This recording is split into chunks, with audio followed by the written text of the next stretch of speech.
Hello, Star Fam. How are we doing? Happy Friday. Happy Friday. We made it to Friday. How are we all doing? Today, we are going to talk about a few reviews. We're going to review 90 Day Fiance, finally catch up on Love After Lockup. I didn't know that the show was over. I forgot that Love during Lockup is shorter than Love After Lockup. I was like, oh, the show was over? I thought we had like 4 more weeks. But that's Love After Lockup or Love After Lockup. And Love After Lockup and Life After Lockup is longer than Love during Lockup, which makes sense. So I want to wrap up Love during Lockup and Beverly Hills. It's so bad. Beverly Hills is so bad. But watch, they won't get a pause. Watch, they won't get a pause. And then we're going to start off with a Taylor Frankie update. My God, today it's getting difficult for that lady. Here's the thing.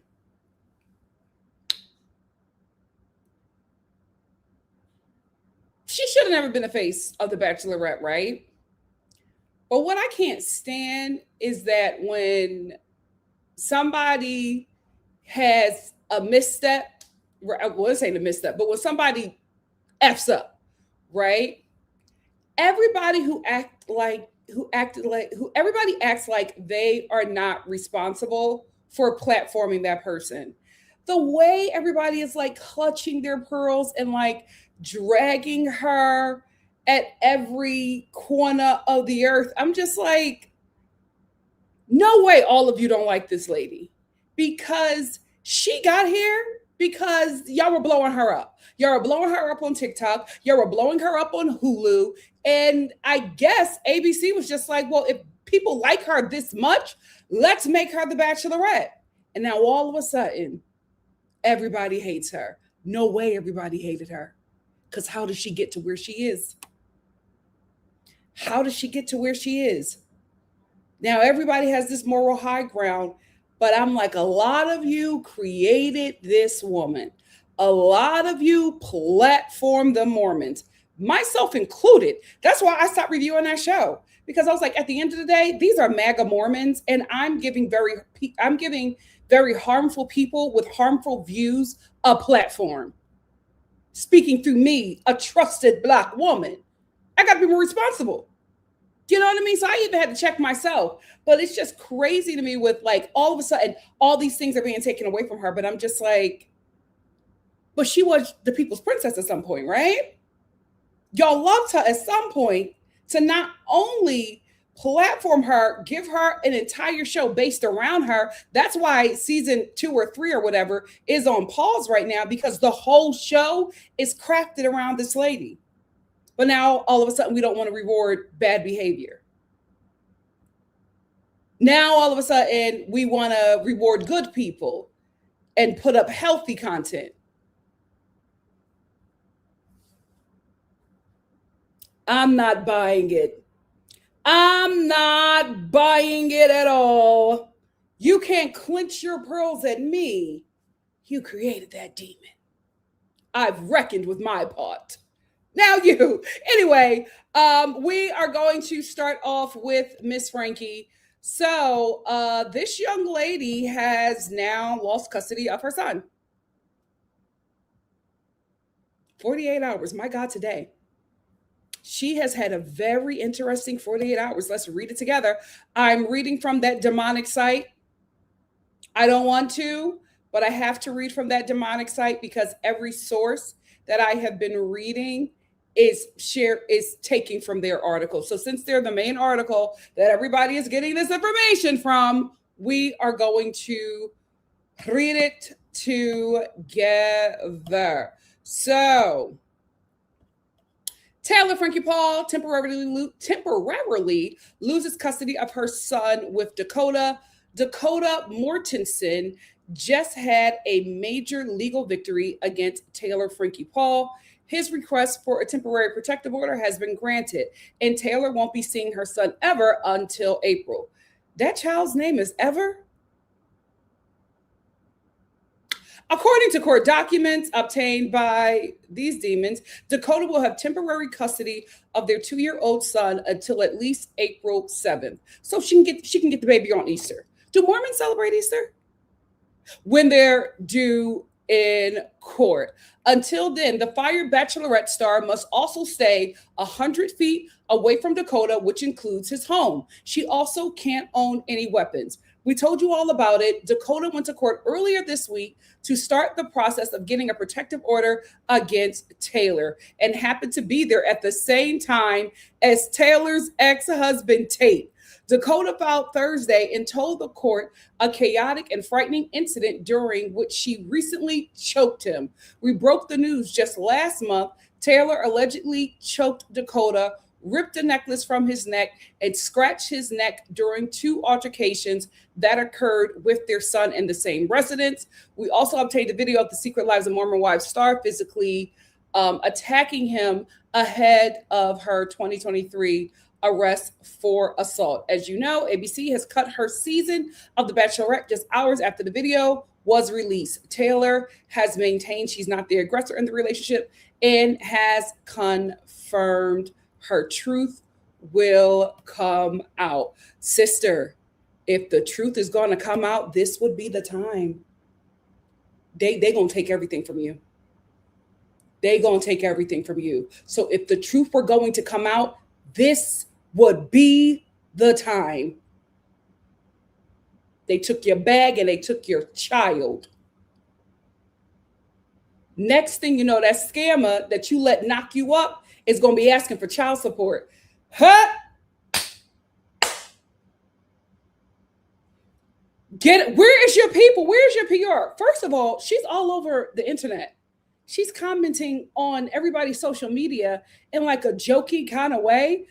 Like this isn't a big deal. Where is she at? Where is she at? Where's your PR manager?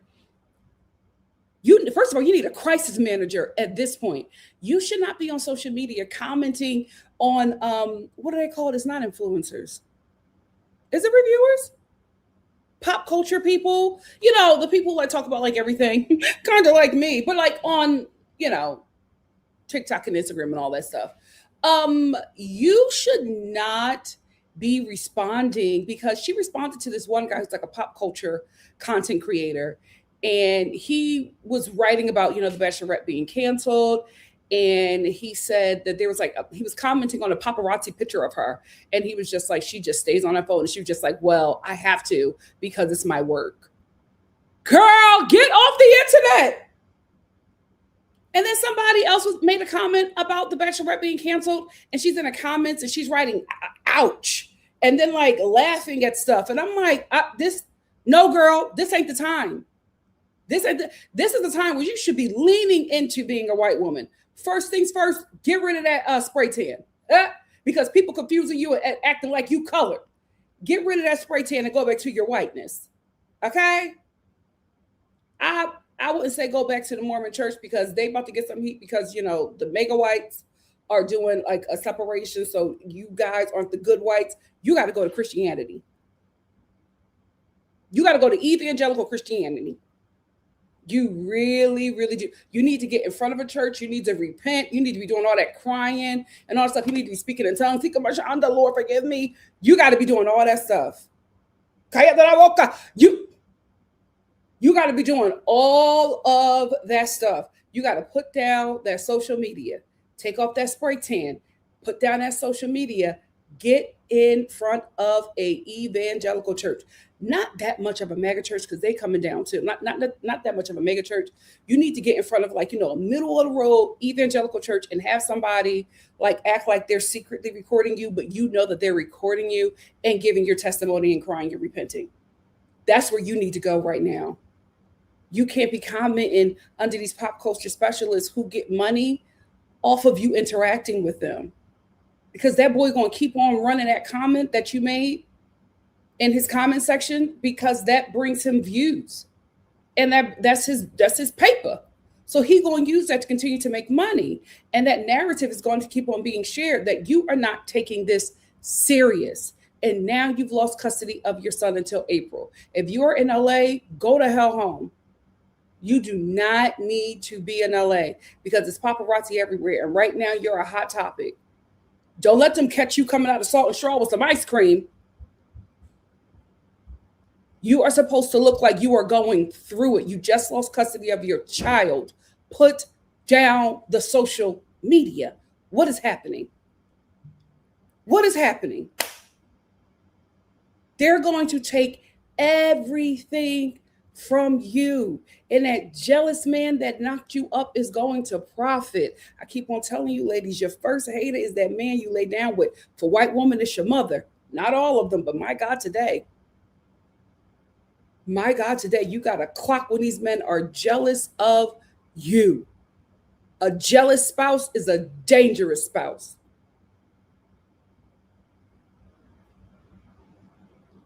You got to take this serious. This ain't a joke. You are going to lose everything. Your freaking Mormon sister wives, they've already sat down with NBC. Is it NBC? ABC, and let them know you're problematic. They never liked you, but you were the star. Hoes is waiting for an opportunity to take you out. You better get serious. This ain't no joke. And also, not only are you a mother, you're a woman over 30. You have aged out of attraction in your community. It's very easy to throw you away because of the system that your people set up. You have got to take this serious. If you don't, you will have nothing left. You will have nothing left. Them white women that beat up their spouses, not enough of them can protect you. They are fighting for their lives on social media, talking about that you are actually the victim, which you probably are. right? However, that dude got footage of you throwing them stools. I think that's what did you in. Because when the video started, it could have been you were fighting back for once. It could have been, right? Then you threw them stools while your child was screaming. That's what did you in. Take off the spray tan. First of all, first thing, get a crisis manager. Do you have PR? If you do, fire them because they're not doing their job. Get a crisis manager. Get rid of that spray tan. Get in front of a middle of the road evangelical church. White. Black people not going to redeem you. Black people are moving very differently, especially the Black Americans, child. They get real strict.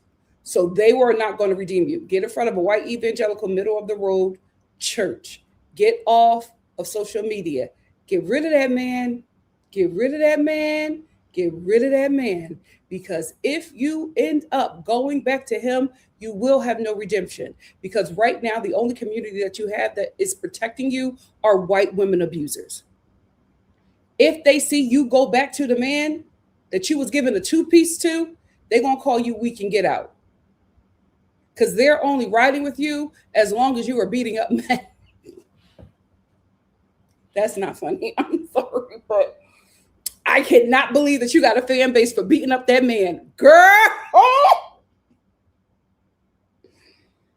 Ooh, the way they are defending you and admitting that they beat up on their husbands. What is going on in the white community? Anyway, in all honesty, you have to take it serious. From what I'm seeing and from what people are commenting on, you do not look like you are really processing what is happening. You're losing everything in record time. You're losing everything like you're a freaking Black woman. Girl, you better get ahead of this, for there will be nothing for you to recover. Child, that's all I got to say. What do you guys have to say? Let's get into the comments. Oh, we're starting off with a super chat, y'all. So, thank you so very much. The Speckled One said, I honestly stopped watching that show after season 1, episode 3. I hate seeing overt DV. That's why I never really got into Jersey Shore. Thank you so much, Speckle, for the super chat. Here's the thing. That's why they paused her show, because the show is based around domestic violence. Her and Dakota's domestic violence, right? That's how the first season started off. Remember, the first season started off with the police footage. Second season, same thing, because these two are very toxic together, and they'll be together for a minute, and they'll have a good time. They'll have some, vigorous, unprotected sex. My God, every time she sleeps with that man, she gets pregnant. So they'll do all of that. But one thing they do well, unfortunately, is fight. So that's always going to happen, because she has a lot of trauma and he has a lot of trauma. Two young people dealing with trauma and no tools to deal with that. And all they have is this oppressive religion. It's going to be some issues. It's going to be some issues. And to add, she's in a community where nobody likes her. But she's popular, so everybody's feeding off of her. So nobody's going to course correct her because they don't want her to succeed. They're jealous. So she's going to be the train wreck. They're going to sit around and act like they're her friends, but they want her to fail. They don't like her. For whatever reason, I'm not defending it, right? They don't like her. Her own mother don't like her. We've seen it. So she's not in a space where anybody actually cares for her, will pull her aside and give her the right information. Course correct her. She doesn't have that. It's not going to happen, because everybody needs her for financial gain, but everybody in her life don't like her. So this is where she's at. And that's why it's not getting better. That's why nobody's telling her, put the phone down. That's why I said you got to get a crisis manager, because PR not doing what they should be doing. So you got to get a crisis manager. But also, the show is based around her toxic relationship. So, what are they going to film now? Because that's the secret lives of Mormon wives. It's not that people are watching these shows because these ladies are fun and interesting. People are watching these shows because these are young women in an oppressive religion, in oppressive toxic relationships. All of their husbands hate them. It's a train wreck show. And now that everybody is clutching their pearls and acting like they wasn't going up for this kind of content, the show doesn't have a future. Because it's a toxic show based around toxic people. She just happens to be the most outwardly open with her toxicity. So what y'all gonna do? I don't know if there's a future unless they pull some major strings, remove her from the show and remove her power from the show as an EP, fire her all the way around as talent and as EP, and try to make the show something positive, maybe about, this might be the time for you girls to get out of Mormonism. This might be the time for you to break out, move to LA or Hawaii, wherever y'all go. That may be where the show has to go, because at this point, you just can't focus on the toxic relationships. And that is the secret lives of Mormon wives. It's toxic. What we gonna do? Got to switch the whole show up. Thank you so much, Speckled, for the super chat. El Tavina said, Nikki, from the bottom of my London heart, thank you for doing this live at this time. It's only 23. Girl, I don't know what that is. Is that military time? I went to Performing Arts High School. Here, it's so perfect. I almost died when I woke up and saw that you went live yesterday. I told you, if time permits, because this is like work hours for me. Like, I'm cheating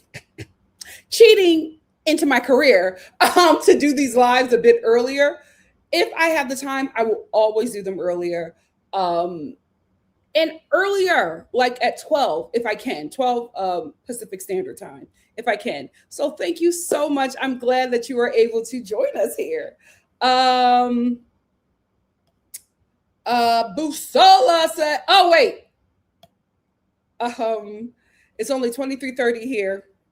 So it's perfect. I almost died when I woke up and saw that you went live yesterday, but it was like 5 a.m. Sorry. Hey, Busola, thank you so much for joining me. Hey, Zanard, thank you so much for joining me. Hey, guys, I have an announcement coming up. Look out for that. I think it's going to be so much fun, and I hope you all can do it. I'm working on it right now, finalizing some things, but I'll probably be able to make an announcement in the next 2 weeks. So, yay! Denard said, I think we need a full chat about what's going on with the Duggars, because the hell, you know what? I'm going to be honest with you. I can't talk about that just because that family has always made me uncomfortable. Like I've never bought into the hype of them. I always felt very uncomfortable. I always felt very uneasy. They are very dark-sided. And I don't know if I want that. And I do know. I don't want that energy here. Those are really sick people. We have our limit on how sick we get here, and they are way beyond that. They're really sick people. Like, they're like child abuse. I can't. I don't want that here. Dion said, wait, what's going on with the Duggars? The family's sick. Been sick forever. Denard said, girl, it's a lot. Another got arrested. Spitzy said, hey, NikkiStar fam, we'll be a part of the replay gang since I'm going out. Period. Have fun. It's Friday. Spring is here. It's summer in LA. But have a good time. Can't wait to get home and hear the nest.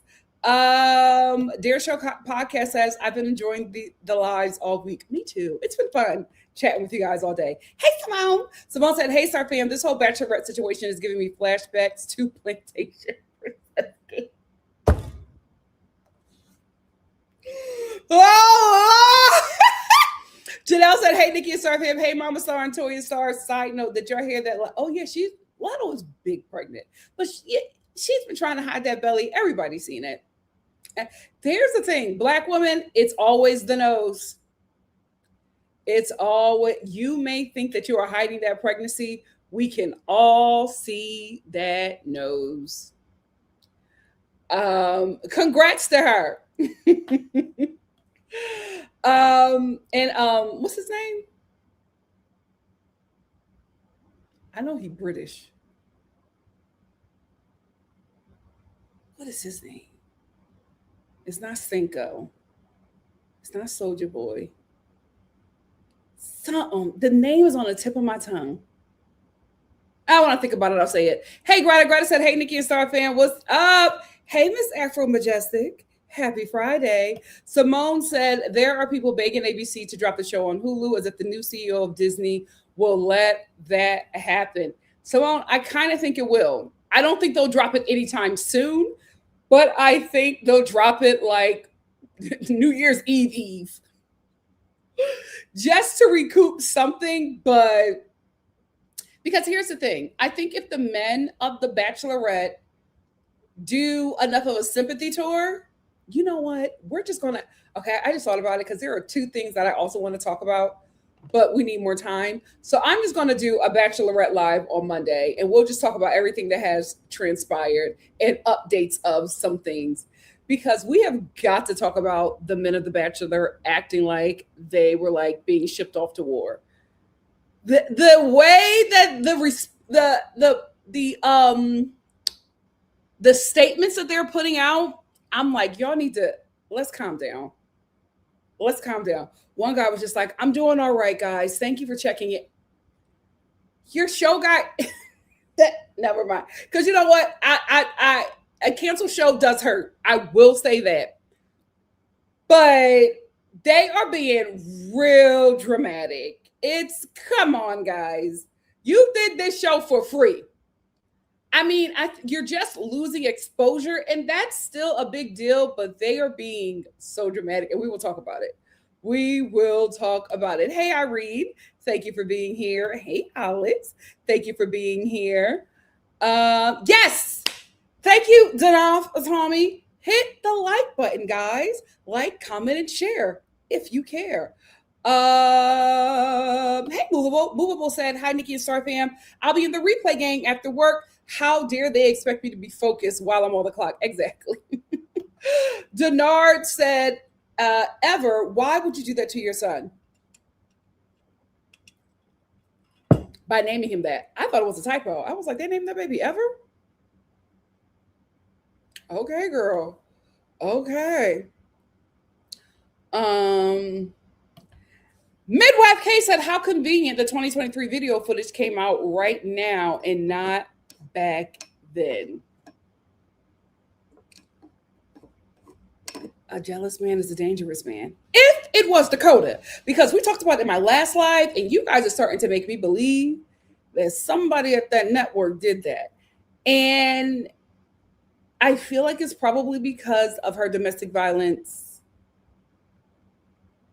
Not charged. She wasn't charged with domestic violence, but the cops being called again because her and Dakota were fighting. Because I think she broke her contract with that.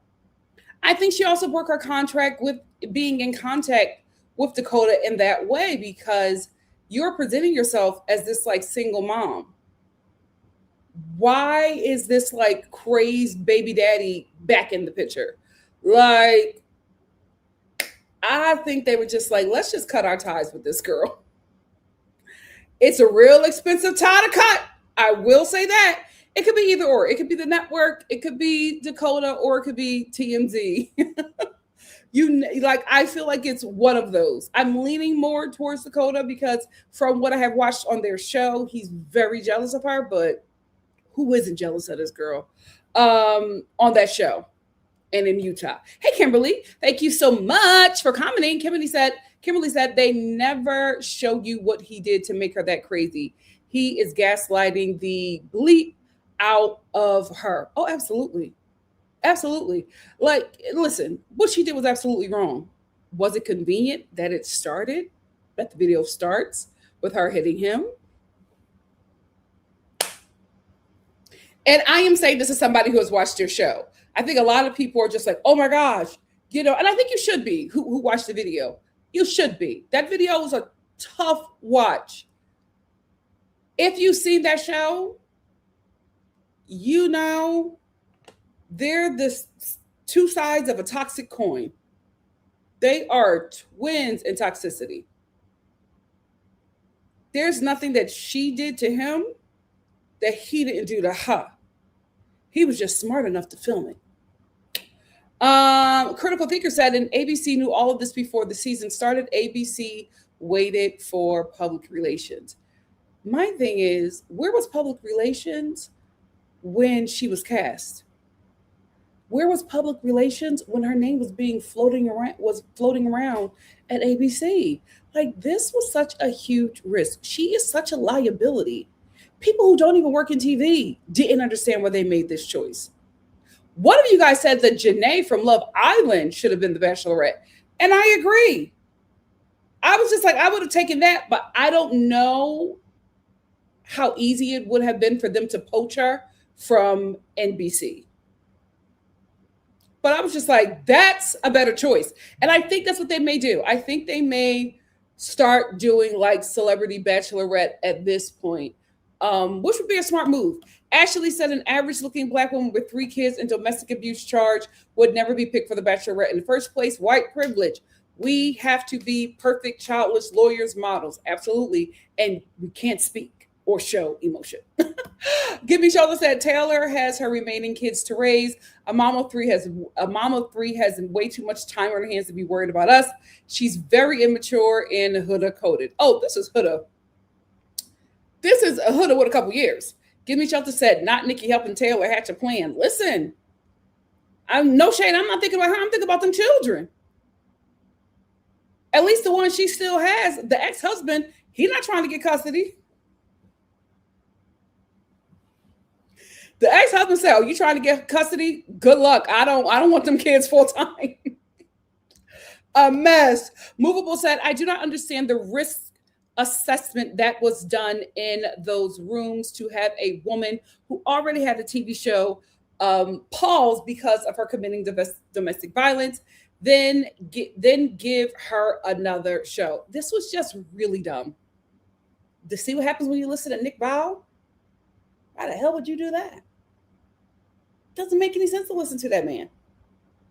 Why the hell would you do that? The one who made an age gap TV show because of his age gap relationship.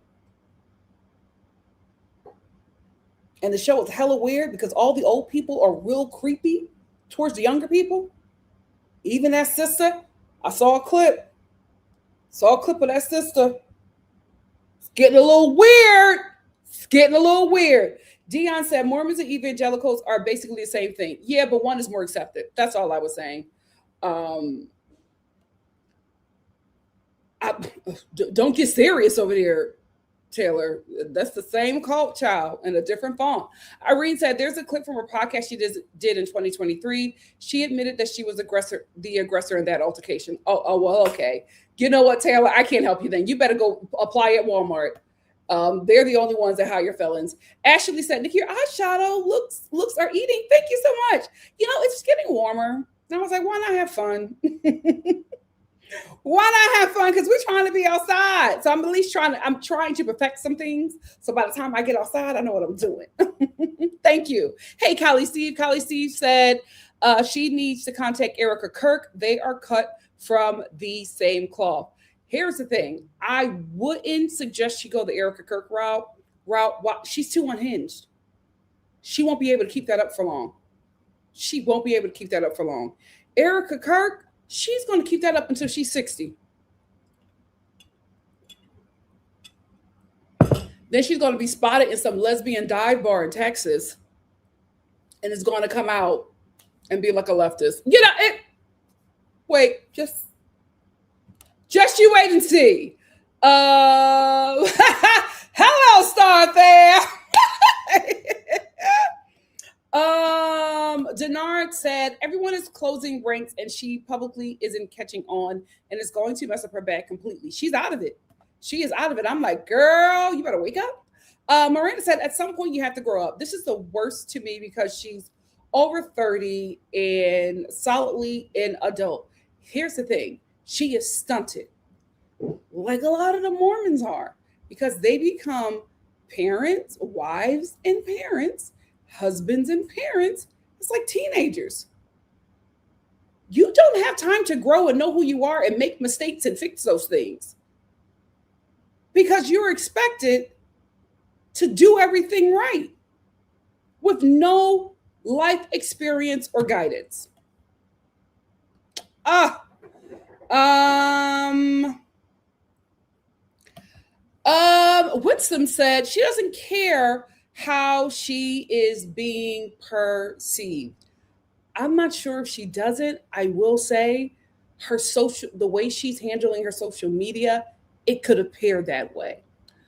Give Me Shelter said she can go to Jamal Bryant. He's always for sale. Joel Osteen ain't picking up the phone. He said, close the doors. Movable said, if Taylor Frankie Paul sought redemption through the Black church, she'd only be starring in TV series going forward. She won't be the lead of a series distributed by Disney, and Taylor Frankie Paul wouldn't accept that. My God, today, to blow a Disney bag is diabolical. You was going to eat forever behind that mouse. Diabolical. Give Me Shelter also said not one of the two of them are getting themselves together for those young children. It's a mess. Yep. Give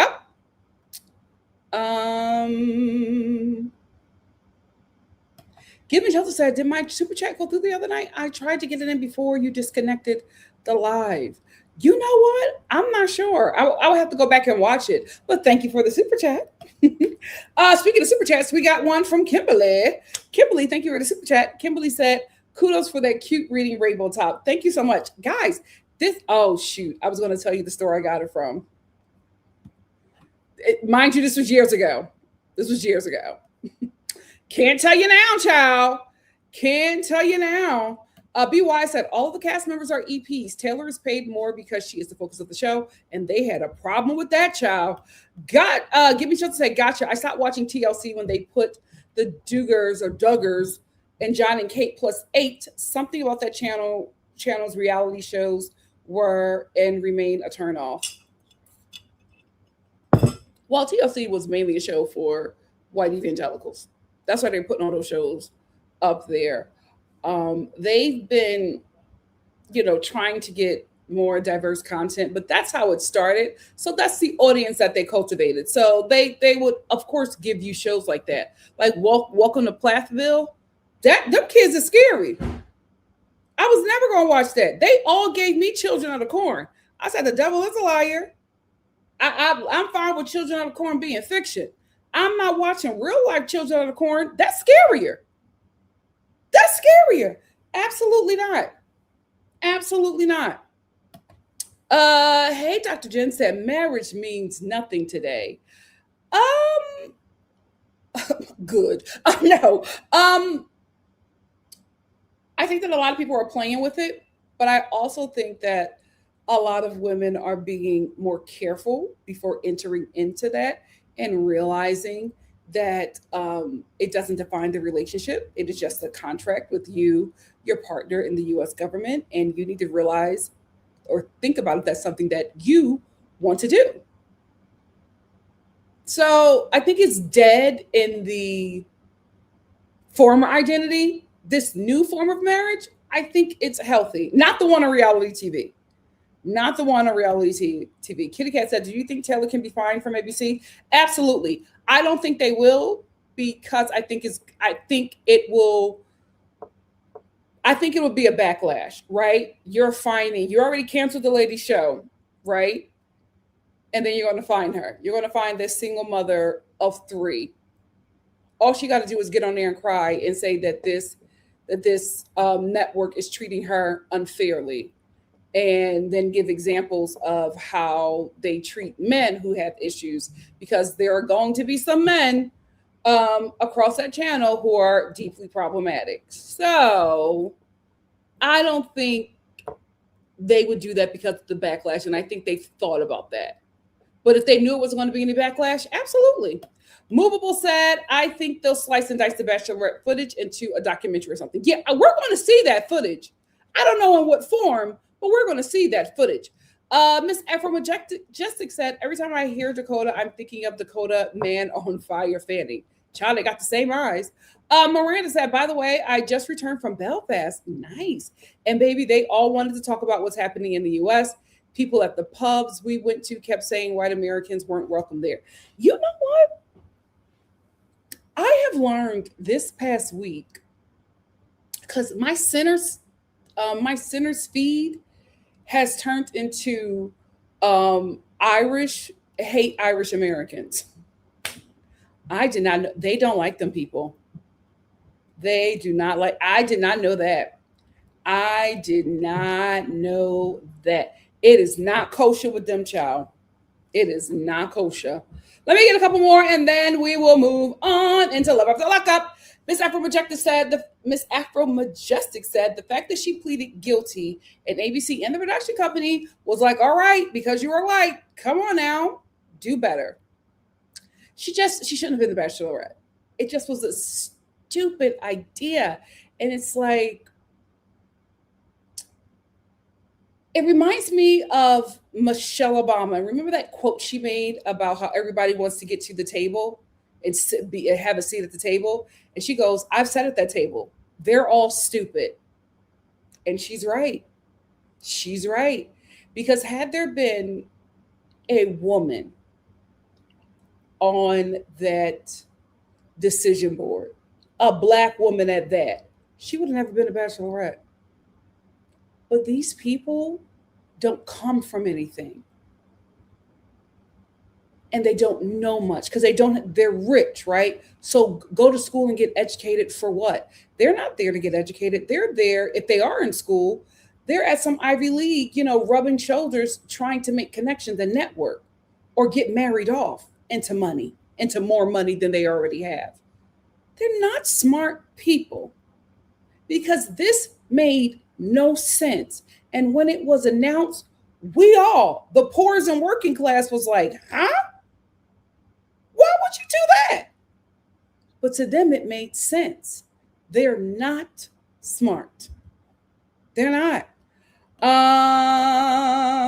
Always Priceless said, I agree. I think a lot of the church girls across all denominations have arrested development. Yep. They tell you who you are and they don't get to know themselves. Nope. And this is how they get to know themselves. They all have some kind of crash out. They all have some kind of crash out until they find themselves, because they have to lash out from everything that's been taken from them, for all the oppression and repression that they have endured. There's always some crash out. Hello, Tony to the church kids. Extremely talented young person at the time. A little long in the tooth now. But they had to have that crash out. They had to find themselves, because they never were allowed to even do that. Now he's found themselves. I don't know how I think it's they, themselves. And now they're a very eccentric person that wears lace front wigs, but can still sing heaven down. It happens. Every church kid has to have that moment. I didn't have a crash out, but I moved to LA. Woo! That will wake you up. Living out here will wake you up. I moved to LA from New York City. I had no choice but to open my eyes. Alana said her mama told her, I should have put you up for adoption so you could have a better life. I feel that just fed into her abandonment issues. Yeah, this young lady, whose actions are absolutely terrible, is not in an environment where anyone is rooting for her. She's just not. Maybe the kids, child. Maybe the kids, but they're too young. They shouldn't be tasked with loving and affirming their mother. Critical Thinker said, she'll be back, wait and see. And my King George voice, rules for the unmelanated are more lenient. That is true. Miranda said TLC was promoting the church, which is why they focus on promoting white women having 50-11 children. Yep. Yep. Give me shelter say Kim K cutting corners and still not being able to pass the bar is so embarrassing for the people who built their personalities and images off of them and not the originals they poach from. Speak.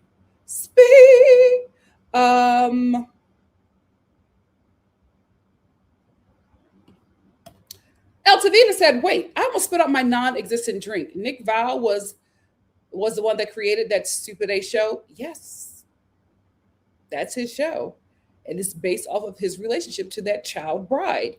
I saw some clips and wonder whose dumb A idea was it to have these youngin' with these old A's. Listen, of course, this was the idea of a man. Of course. Because what in the hell is a 26-year-old doing with somebody 41? What are we doing? You a 41-year-old woman. That 26-year-old can't do nothing for you except take the clam for a ride of its life. That's it. If you're going to go that young, that's should be the only reason why you're there. To get worshipped by something with stamina. You're trying to make a relationship with a 26-year-old man at 41? What are we doing? What are we doing? So you just wanted another kid. Doesn't make a lick of sense. That show, I'm uncomfortable. From the clips alone, uncomfortable. All the old people are weirdos. Now, maybe they're not weirdos when they're amongst their people of their age, but the way you hunting them kids, weird. What is a 60-year-old doing with somebody 25? It's weird. It's weird. And the fact that lady is even entertaining that, I'm just like, the problem is the grandmamas are in their 30s. That's the problem. Y'all don't have no grandmamas that was born in 1950. That's why we're dealing with this. All of your grandmoms were born in the 90s. So they ain't teach you the game. You don't know that these old men got worms. Because they never told you that. Your 32-year-old auntie said, run their podcast. Now you sitting over there with a baby that looked like Benjamin Dan Button. Because you didn't have no guidance. That show is weird. Just like Nick. Weird. Moving on, let's wrap up love during lockup. Let's wrap that up, child.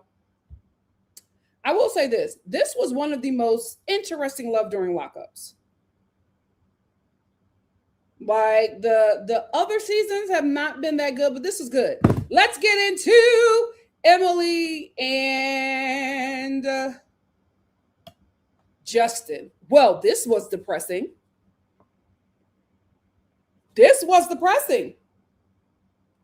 We open up the final episode of Love During Lockup, with Emily crying because I'm sorry. I'm from Philly, right? I grew up in the Philadelphia inner city. So I know ghetto, right? This was so ghetto. Like, this was far beyond the ghetto-ness that I know. Somebody Snapchatted her and told her that her man was dead. Somebody from prison Snapchatted her and said, oh, he dead. Justin dead. I said, wait a minute. You got a Snapchat from prison? How they on Snapchat? Crazy word. And I thought that Snapchat was real strict. I didn't know that you can get on Snapchat from prison. Anyway, somebody Snapchatted her from prison and said that he was dead. So she was like, what? So she called around and tried to get and tried to get clarity, and she did. She was able to find out that he took his own life in prison. I thought that he got jumped and he was murdered. I didn't know that he took his own life, but apparently he took his own life in prison. I will say, I was thinking about the last phone call that she had with him, and he was asking her for $6,000.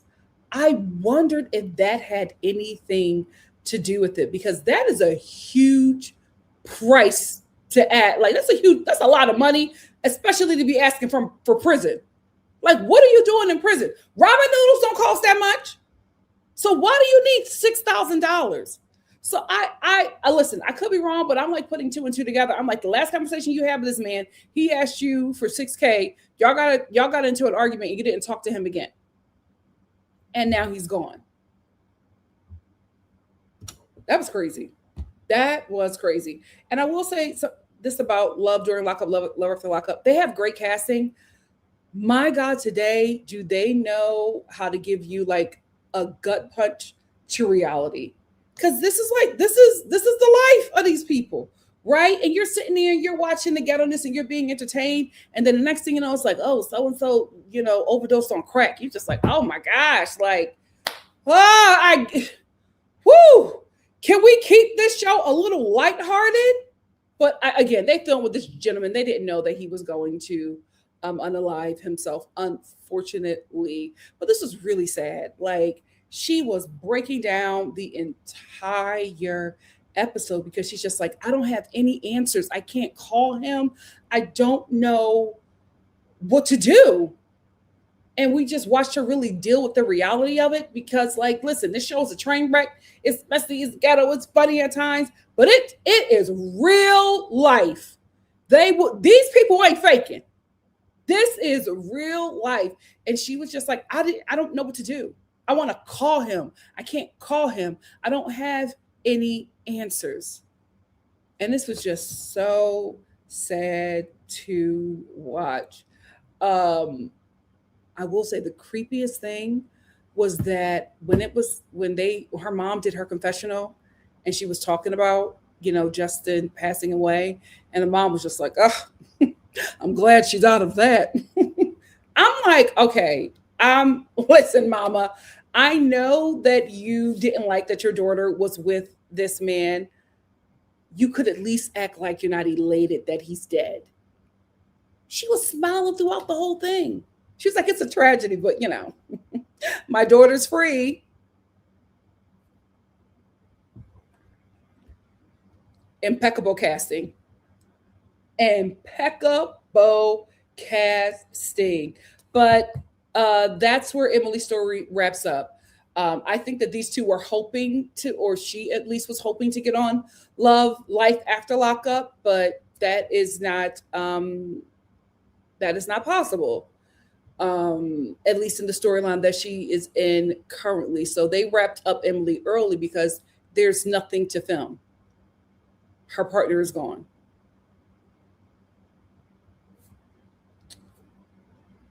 I will say that scene where she got jumped in that restaurant by the ex-girlfriends. Iconic TV, child. Iconic TV. Let's move on to Goddess and Damone. So, do I have their picture? I don't care. Here, Goddess and Damone, listen. I am kind of believing the rumor that these three were faking it just because the acting was a little poor for me. And I'm not saying that the show put them up to it, but I do feel like they all came up with this scheme to film this love triangle. And it just didn't really make sense. Damone, Mumu, like his explanation of everything, stuff just wasn't adding up. And I could not properly follow the storyline because it just wasn't making sense. Like these two, Baltimore is big, but it's small. You mean to tell me that the baby mom don't know that Goddess is dating Mumu? That don't make sense. I tried to go along with the story, but I'm just like, no, there's no way that she wouldn't know about her. I will say the only real thing I think that happened this episode was when Moo called her and told her he was getting paroled to his mama house.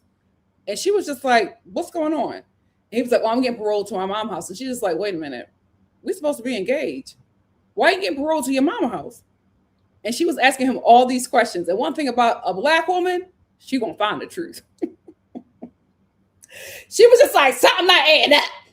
Something not adding up, because we're engaged. You lived here before you got locked up. All your things are here, but you're getting paroled to your mom's house where none of your stuff is. Why are you doing it? And she's just like, I feel like he's doing something. I feel like he's doing something and he don't want me watching, but if he don't want me watching, fine. We can just be done. So she broke up with this man in prison. And he was like, wait, what you doing? And she was like, I don't know what you're doing. So until we both find out what's happening, don't call me. I love the baby mom. I love that. She don't play no games. She don't play no games. But I believe that we're going to follow them if he ever gets out. I believe we're going to follow them in Life After Lockup. I'm not interested. I'm more interested in the baby mom than anything else because she's just good TV. But if they're not going to bring it, they can keep it. I don't feel like this love triangle really love triangle for me. It's not. What's that? What you remember that triangle with Michael and the two chicks? Michael, I think it was Michael, Megan, and Ashley. I think that was a love triangle because that was the real deal. At one point, they was about to go baby for baby.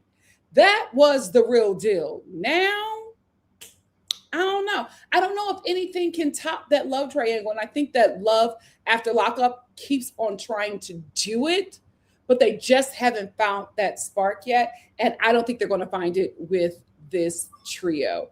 Moving on to Kaylee and Michael. Do you know if they're still together? Because I saw his TikTok. I didn't see any of Kaylee, and he was like thirst trapping. A married man. A married man that just got out of prison. And the thing about it is, it was some birds in the comments. They were all up in his comments like, yum, I need me one of these. A felon? What are we talking about?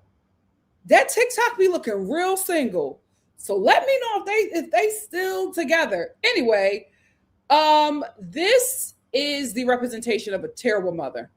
Now, sister, I don't know if you were doing this for TV, but this was a terrible look. Michael got out the same day as her son's birthday. She decides to leave because Michael was getting paroled to a halfway house.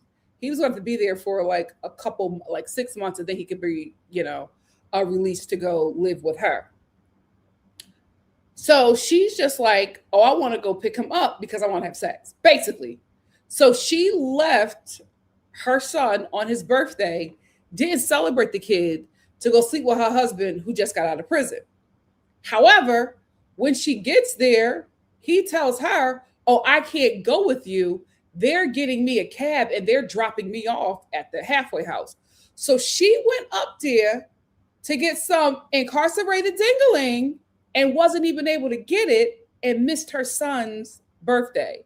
And then she was in the car crying and being like, I missed my son's birthday for this. You shouldn't have. You should not have missed your son's birthday. And she was trying to make us believe that everything was kosher because she was talking to her son. She's like, I'll be back, baby. I'll be back. Okay, I'll see you. That kid did not say anything to her. He was pissed. It's his birthday. He don't got a party. He don't got a cake. You ain't even give him a little a gift. What you get kids for their birthdays, especially boys? A Nerf gun? Is that still a thing? You ain't even get them a Nerf gun or a Dungeons and Dragons set. I don't know what you get them boys, but you know what I'm talking about. You didn't even do that before you left. I'm thinking in Philadelphia terms. I would at least gave, him some money to get a Rita's water ice. She didn't do nothing. Hopped in a car to go see this man. in this freaking Easter Sunday dress and a hair clip.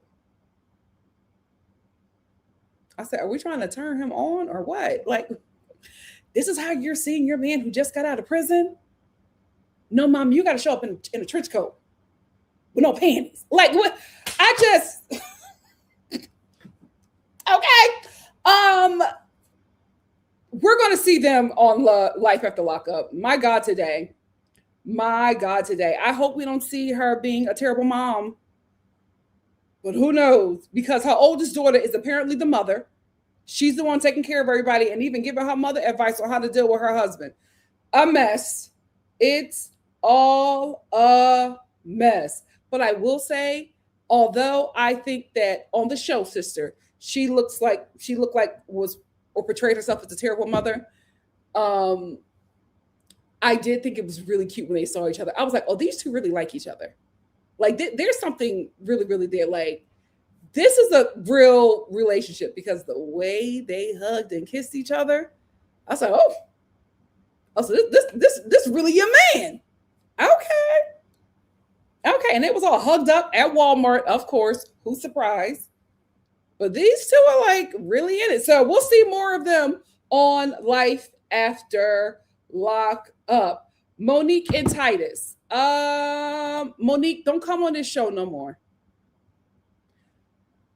Because this show exploits her weight. They really, really do. With that fisheye lens that they put in her car from a downward angle to make her look like a giant. We constantly got pics of her in the car looking humongous. Then we constantly get shots of her, with the boobs up to the chest. Like, it's just, they exploit how big she is. Then we see her, struggling to get off the bed or struggling to walk. And listen, this may be her everyday life, but I feel like there are just the way they shot her and the things that they choose and the things that they chose to shoot of her.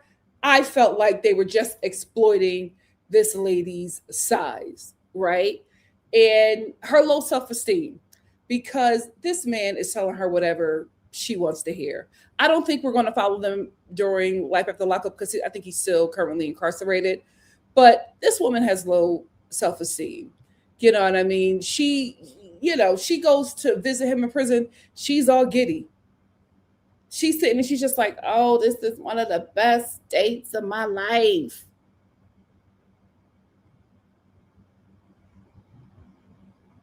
You went to visit this man in prison for the first time, and this is one of the best dates of it. She was so happy about that date.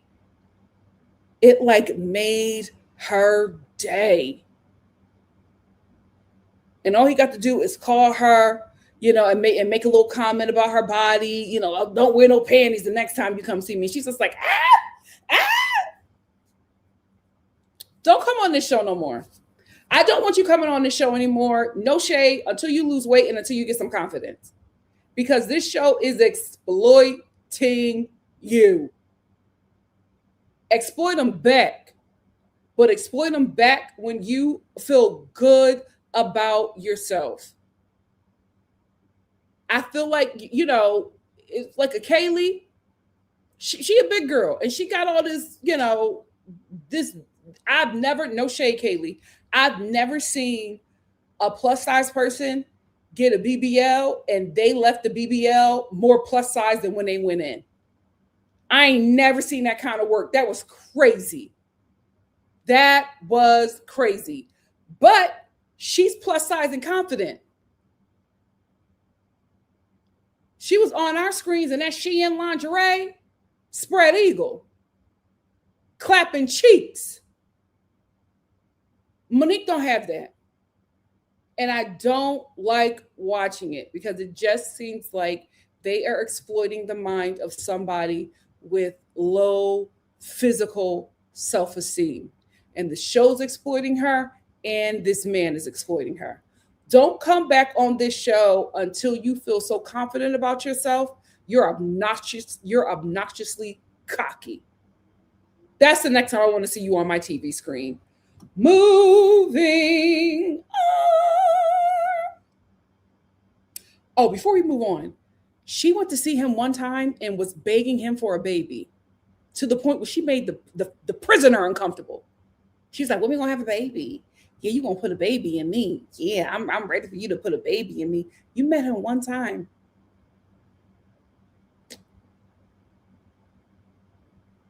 Ah, don't come back on my TV screen. Please don't. Please don't. This, I never believed Aisha and Michael. I never believed them. I never believed this couple. I always thought that she was on here for exposure for her rap career and she found somebody to do this with. So we find out that Michael is in prison for life. I don't know what the hell he did to his neighbor, but he's in there for life. We also on this episode meet Michael's kids and they're crying because they're just like, we love him, we want him to get out. It don't look like it's happening. But Michael is just like, oh no, I'm gonna get out. I believe I'm gonna get out. You can believe you're gonna get out all you want to. Do we have any receipts? Like, is there like you are there with just hope? Now listen, that might be what you need to get you through the next day, but you can't give that hope to other people if it's just not gonna happen. What did you do to your neighbor for you to be in prison for life? That's crazy. If the neighbor is still alive, I'm starting to think that neighbor ain't alive. Because why are you, and he said he had a dispute with his neighbor. But you're in prison for life? Something ain't adding up. And she should have asked some questions. The rap star. I never believed it. Like, I will say, it didn't make him look good when the first time he was going to see her, he invited his kids. His kids are just like, we wanted to see him with, just our dad. We just wanted to meet our dad. We wanted to have our visit being just our dad. We didn't want this to be the first time that we're meeting somebody he's dating. And we never even knew that he was dating anybody. So this was all very weird to us. And it's always this weird thing that men do. Single men with kids do. It's like they don't know how to interact with their children without a woman facilitating that interaction. So they rush to get in a relationship right away so this person can be a buffer with them while they're spending time with their kids. Like they don't know how to hang with their kids outside of a woman facilitating those meetings. Like, oh my God, when my parents divorced, I used to hate going with my dad. He didn't know what to do. And it was so crazy. I was just like, when my parents were together, me and him had such a good time. We hung out all, like it was a good relationship. But then like when I got older, I realized, oh, we had a good relationship because my mom was the one fostering that. He didn't know what to do with me outside of that. Like the last time I met up with my dad, he took me to Denny's.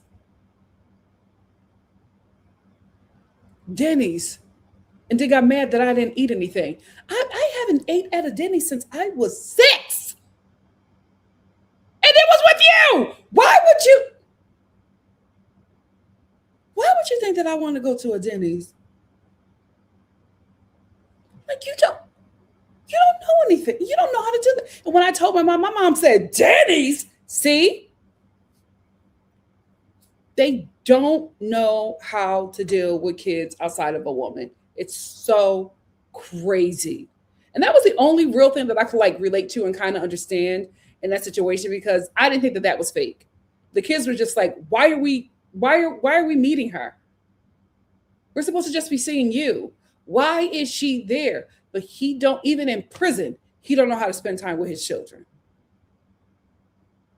And then the way he closes out the season, he's just like, oh, well, I didn't tell anybody really that I, was never getting out. I was telling them that I hoped that I would get out, but I didn't say I would never get out. I didn't say that I was getting out someday, but I also didn't let them know I was never getting out of prison. He absolutely told that girl that he was getting out. but I don't believe that she liked him enough to do all the things that she was doing. I think she did all the things that she did for him this season because the camera was following her. We knew more about her rap career than we did about her relationship, and I think that's why she did it. We will not be following them for Life After Lockup. Thank you, Jesus. That's all I have to say about the season of Life Love during Lockup. What do you guys think? Are you interested in following these couples? Let me know. I think we're also going to be following Rich and Felicia. I think that's a real couple. I'm absolutely concerned about following that couple. Here is why. I think that Rich and Felicia are both mentally unstable. And I think that this couple is going to be good TV for like 2 episodes, and then it's going to get real toxic and dangerous. Welcome to Love After Life After Lockup.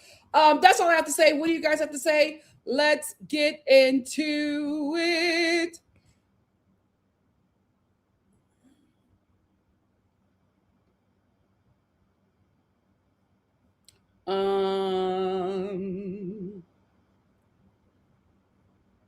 Deborah said, to put the age of attraction during this time in USA gives programming. I have to agree. And I think that's because of the mergers and who's controlling all of our media. I think that is going to be a narrative that is going to be pushed. That's why that show got greenlit. If that black lady was our president, that show would have never seen the light of day. But because our president is a predator, stuff like this is going to get greenlit. Everything is political. Latravia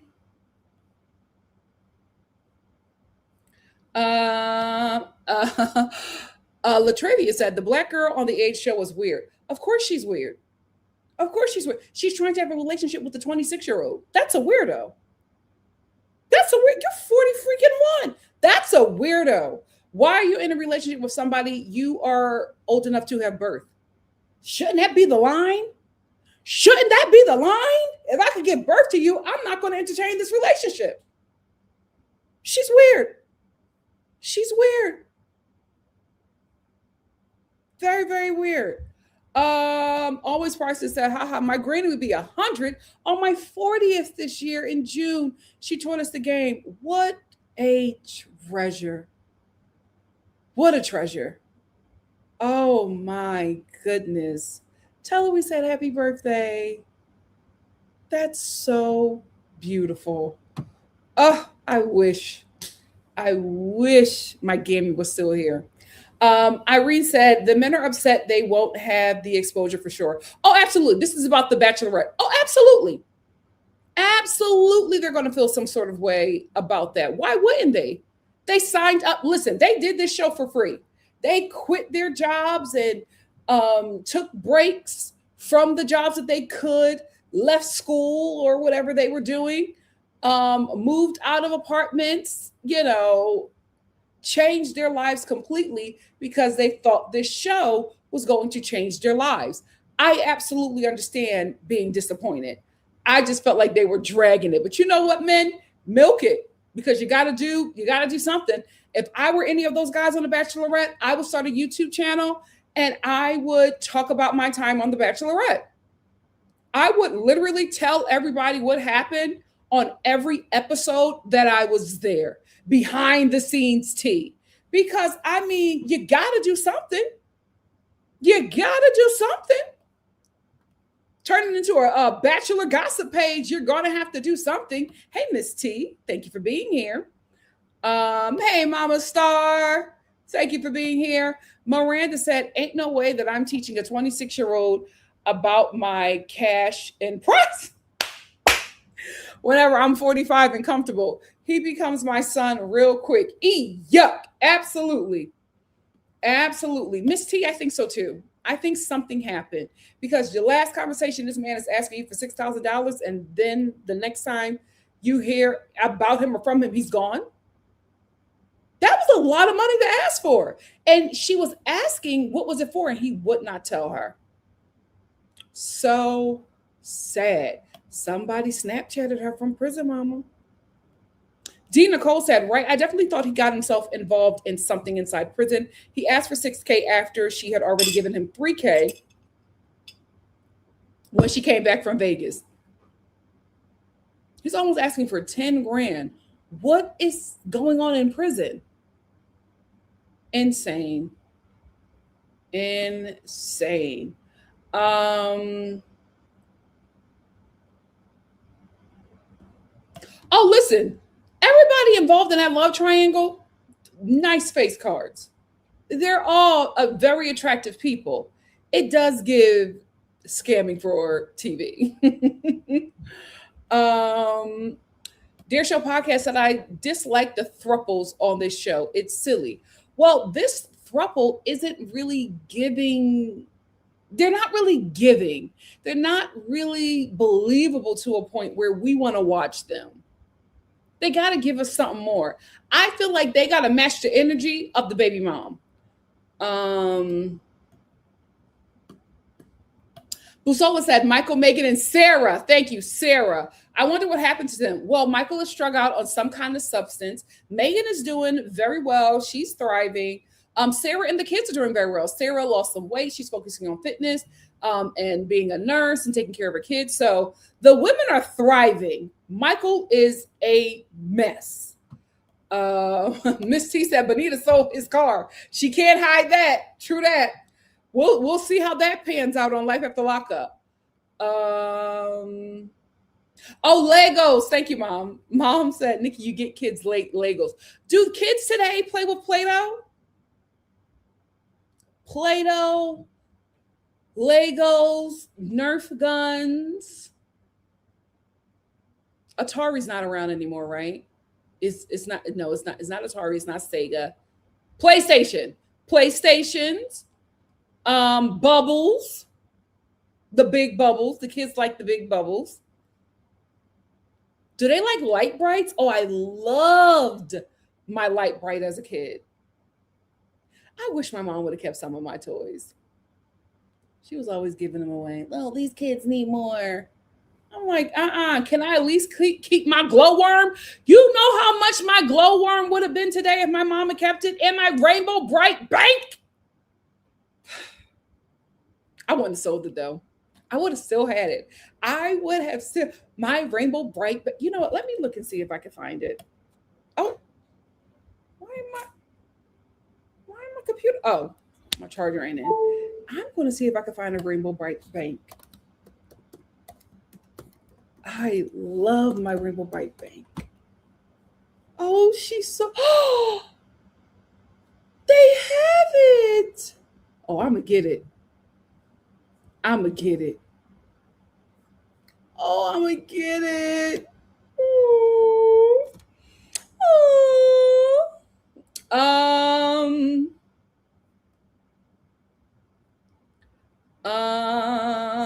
Of course they did, Miss T. Miss T said, Monique said they broke up after filming. Of course they did. He didn't want nothing to do with that lady. He was using her to get the women that he really want to be his pen pal. Child. Mom, I'm sick of Monique. Like, you keep on coming over here with this low self-esteem. They're filming you at like a low angle, like you're this giant. I can't take it. Give Me Shelter said she's a pretty lady, but her self-esteem is in hell. Yes. Mama Star said he was using her for clout to get girls. Absolutely. D. Nicole said, I was trying to figure out if I heard her right when she said she had a BBL. Yeah, D. Nicole, she spent $9,000 on that BBL and came out bigger. I said, I thought the BBL was supposed to slim you down and take the fat and put it in places.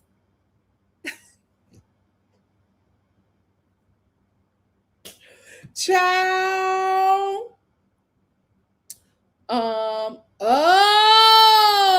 Dear Show Podcast said Michael is in a 3 strikes rule state. That's why he got life. I will say this. Listen, he should have did some time for hurting that man. The 3 strikes rule is a little egregious. Like, especially for something like, I feel like I feel like there should be a three strikes rule if somebody's behavior is like escalating. You know what I mean? Like drunk driving. You know, after that, maybe you need to like after the third or fourth, maybe you need to, you're driving drunk, you were caught, right? You're driving drunk, you ran into a CVS. You're driving drunk, somebody got injured. Okay. You don't need to be free. You got some issues. You got some issues. But I'm just like, oh my goodness. I can't get in a little altercation with somebody and we both walked away alive. It was mutual combat. Why am I in prison for life? That's a little egregious, in my opinion. Give Me Shelter said, speaking of Nikki, HBO has a docuseries titled Neighbors. Episode 4 had a neighbor dispute in Philly and weren't Judge Judy. I don't really like Judy, but she ate the plaintiff up. It was funny. Telling me that there are people in Philly in this docuseries, I'm absolutely going to watch. I'm absolutely going to watch. Critical Thinker said men often fear accountability from children. True. Miss T said starting a GoFundMe for Michael's legal fight is crazy work. I didn't believe that, and I couldn't find it. So I don't know if that actually happened. If you guys have seen the GoFundMe, let me know. But I didn't believe it.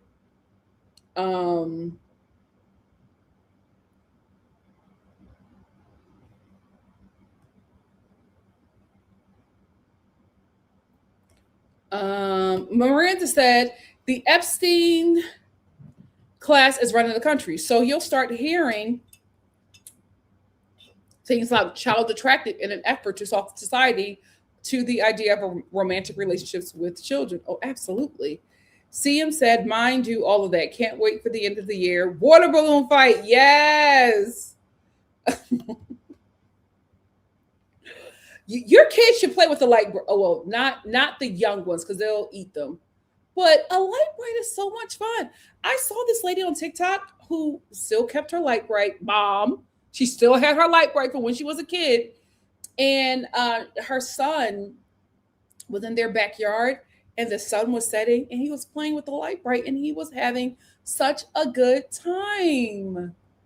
Them old toys were it. The only old toy I would never recommend is a Skip It. All the scars that I have on my legs is from my Skip It. That was such a dangerous toy. I don't know how it got greenlit. Hannah said, hi, everyone. I'm late, but so happy to hear your 90-Day Fiance review. Thank you so much. I want to end with 90-Day Fiance because I have more to say about that than I do about Beverly Hills. Oh, Beverly Hills is terrible. Oh, it's so bad. Let's get into it. So the only thing I'm going to say two things about Beverly Hills. The first thing I will say is Amanda is annoying, but the cast is doing too much. The way they are bullying her in Italy is ridiculous. I will say I love the fact that Amanda is still unbothered. Still unbothered and still rich. They can say whatever they want. They can try to call her a scammer. She don't care. She don't care. She got her money for manifesting. And she does not care. I don't think she's a good fit for the show. I just don't think that she deserves to be piled on by all of these people. Now, Kyle coming to her rescue, Dorit called it. Because Kyle is doing to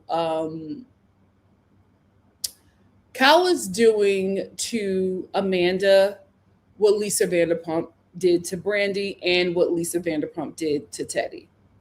So Kyle is now copying Lisa Vanderpump's strategy on the show, but I don't think it's going to land because she was the main one condemning Lisa for doing that. So absolutely, she's trying to get in the good graces of the younger cast member so the younger cast member can do her dirty work and say what she can't say so that she can keep her image up to her cast members that she does not like. Dorit called it. Dorit was just like, oh, you're defending her now? You care so much about her? No, you don't. You're doing all of this because once you get her under your wing, you're going to feed her all of the things that you can't say, but you're going to feed it to her so that she can say it. Dorita's not my favorite, but she is clocking Cal's every move, and Cal cannot take it. She also said, I'm not telling y'all about what's going on in my relationship because I can't trust people here. Because every time I say something, it goes back and it gets twisted, and or I get judged for it. So I'm not going to say it. And honestly, she is right. Because why is Kyle clocking her coins? Why is Kyle clocking how she's spending? Well, Dorit doesn't have the money, so she shouldn't be.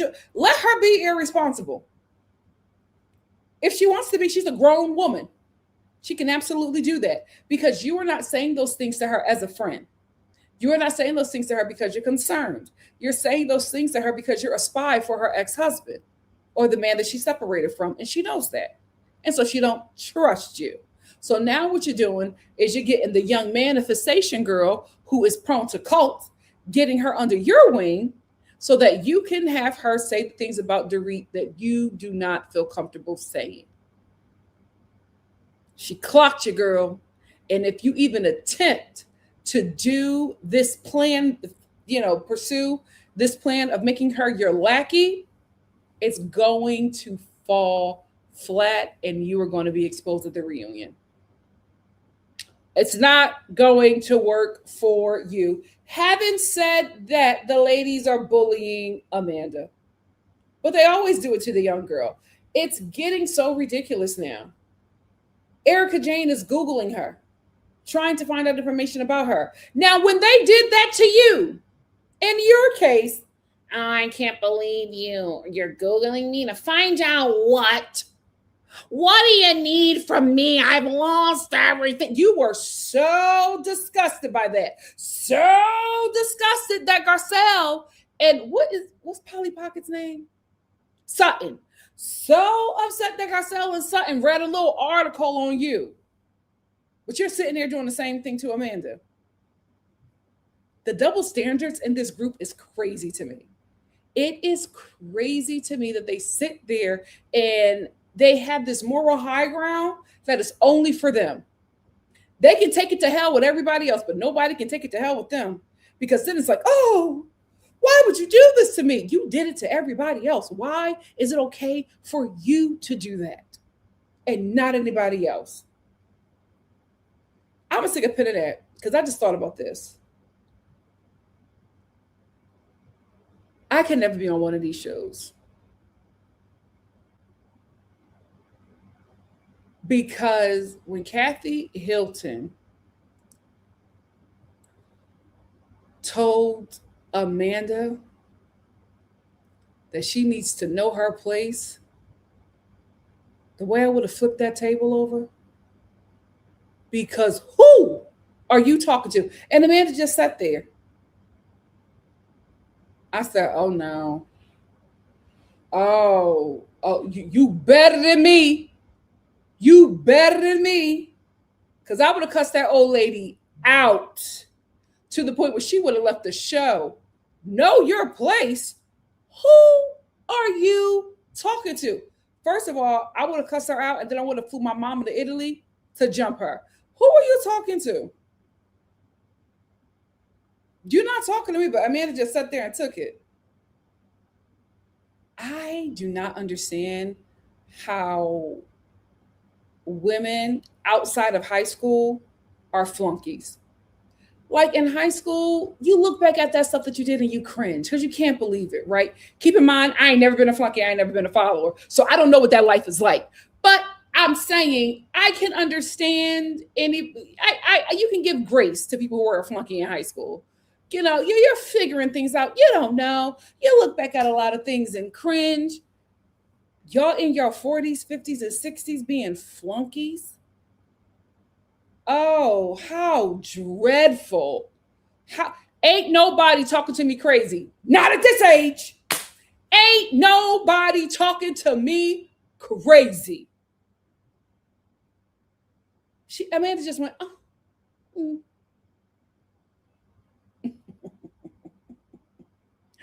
me and them old bag of bones would have got into it. We would have got into it. And any event we had after that, I'm inviting my mama. She would never be safe. Crazy work. She just, know your place. That's so disrespectful. Know your place and you just ate that? Okay, anyway, let me move on. Let me go back. Because that pissed me off. I said, eh. Simon Cowell's ex-wife is not a good fit for the show. The fashions ain't fashioning. She's always showing up to set like she just left Hobby Lobby. She's not ready for this. She's not, even when she wore an outfit and it was like a see-through dress with panties, she still wasn't eating. Now listen, for her age, body T, I'm gonna give her that. She don't know how to dress it. She don't have the fashions yet. And listen, when it's your first season, we give you a pass because you gotta figure it out, right? We gave Teddy a pass because she's pedigree. Teddy Mellencamp, we know her we give her a pass because of John Mellencamp. She dressed like, a stud the whole season, but we let it go because she's pedigree. You're not pedigree. You're gonna have to show up and give us something. The fashions ain't there. The looks ain't there. I'm like, you are on TV. I get you want to do the Alicia Keys fresh face. You ain't Alicia Keys. So you're going to give us a lash. You're going to give us a dramatic cat out. You want to do something. You're just showing up like, oh my goodness, I'm sorry, ladies. It was a sale at Hobby Lobby and I went a little crazy in a Spiegel dress. What is that? She's not a good fit for this show. Even when she gets confronted, you gotta be ready for confrontation on these shows. So, Bose, what did I tell? I'm telling you, her time is coming. Her time is coming. So, because everybody decided that they don't like Amanda, Bose thinks that she can like Amanda.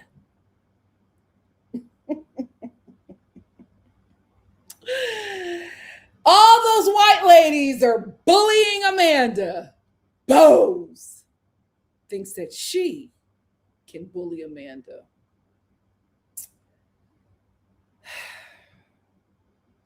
It's coming. It's coming. So Bose has decided that she's going to pick on Amanda with everybody else. Because in her mind, they're equal. Okay, sis. Don't you call Garcelle for help. Don't you dare. So anyway, they're all hanging out. Simon Cowell's ex-wife, Bose and Amanda are next to each other. Simon Cowell's ex-wife sees a mask, like it looks like Pinocchio. And she said, that mask, with the Pinocchio nose, what do we name it? And Bose goes, Amanda. Amanda hears her, and she has an issue with that.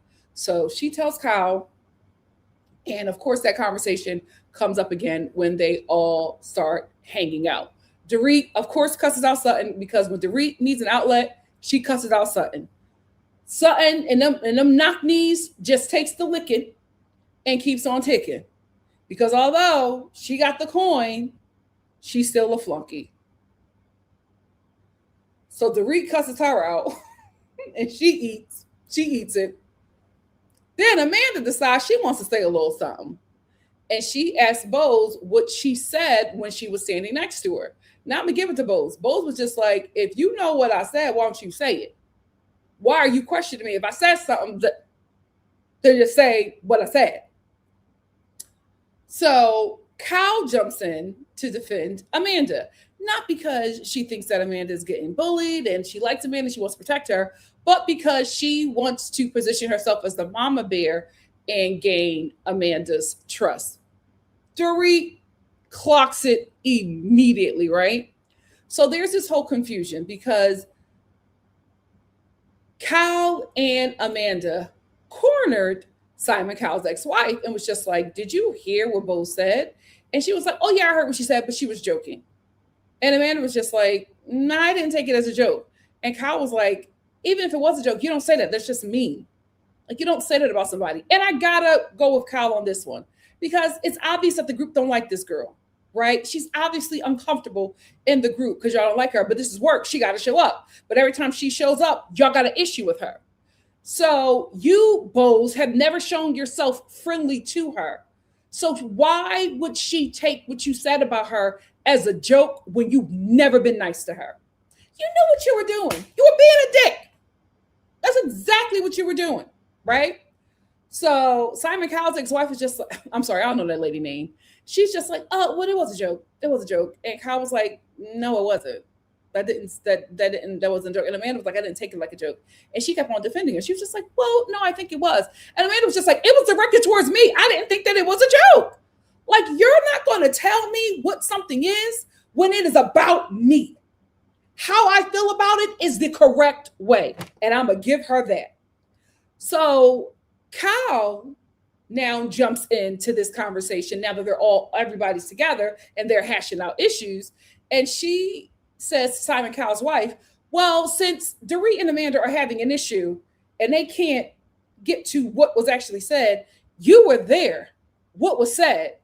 Simon Cowell's wife was like, She was like, don't put it on me. And Kyle was just like, I'm not putting it on you. I just asked you what was said because when we asked you what was said, you confirmed what was said. And she was like, oh, I just said that it was a joke. Kyle was like, oh, yeah, you did say that it was a joke. You thought that she said it as a joke. But what did she say? So we can clear it up. And she's like, I don't want to be. And Kyle was just like, you are in it because you were there. And we asked you and you confirmed. And she don't want to say what it is, especially because she's trying to get in with a certain group. So she don't want to let the group know that she's been talking to the heifers they've been hating on. So she's not saying it. And Cal is just like, you said it. She's like, what did I? Cal is like, yes, you did. She's like, you know what? I don't care because the cameras don't lie. So you should know right there. She going to keep that in her arsenal for the reunion. She going to keep that in her arsenal because all she do is hold on to moments to jab somebody. So after Simon Cowell's wife gets cussed out, Bose and Amanda go back at it again. And Amanda is just like, I just don't like what you said. And Bose is just like, well, I don't really know what I said. And so she tries to clear it up with her again. And Bose kind of agrees to what was said, but she doesn't really agree to being what was said. And Amanda was just like, well, it just seems like you don't like me. And Bose is just like, well, your life kind of seems fake. Like you act like your life is so perfect. And we all are sharing our lives and we are saying, everything, but you are not telling us what is going on in your life. Like we try to talk to you about the cult. You don't really give us information. And she's just like, well, I didn't really feel comfortable sharing all of that with you guys. I shared with you what I was comfortable with sharing, but these dinners have never been a safe space for me. So I didn't feel like I wanted to share everything and get all, personal, especially after I just got finished arguing.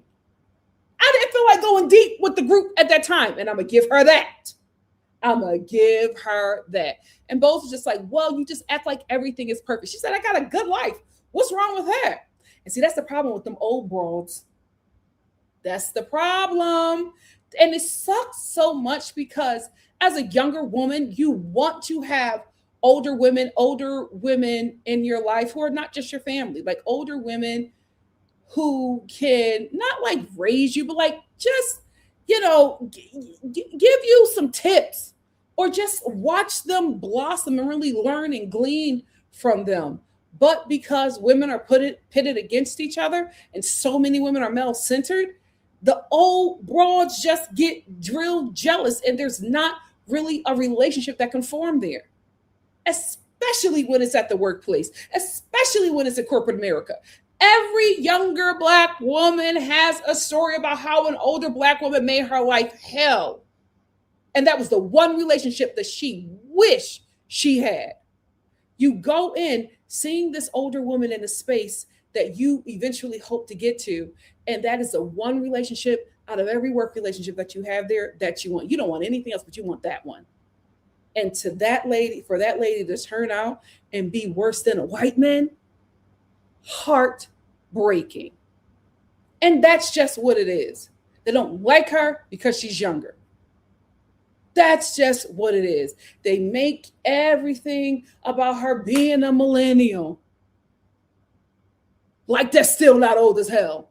But they just make everything about her youth. And then you get mad when she don't want to open up. Why would I want to open up to you? Every time I open up, y'all critiquing me for being like, I'm telling you, being a millennial, it's such a weird age, a weird generation to be a part of. Because you have Gen Z making you feel ancient. And then you have Gen X and boomers making you feel like you're a freaking newborn. I remember there was this thread, like a throwback to the 90s thread. And this lady was just like, oh, Gen Z and millennials don't know about this.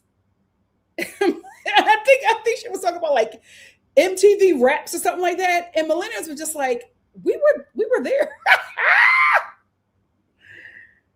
So many millennials are just like, we absolutely remember MTV raps. What are you talking? Like, it was so crazy.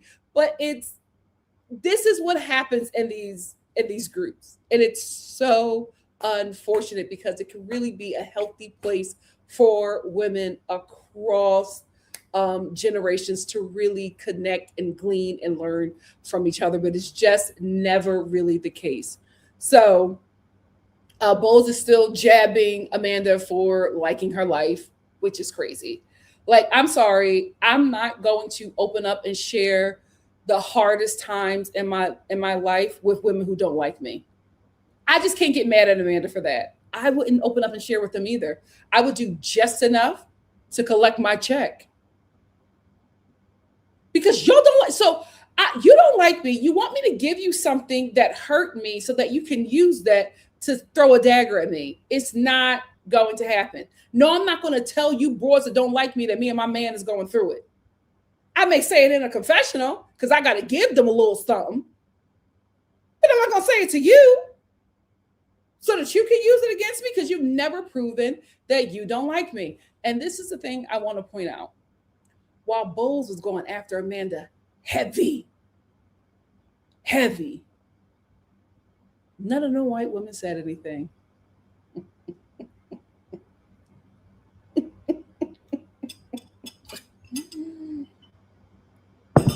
They just let her do it. They just looked, even though they agreed. Nobody chimed in. They just let that tall, dark-skinned black woman drag that frail, young white girl. And they did nothing. Not even her overseer, bestie, Dorit. They just let it happen.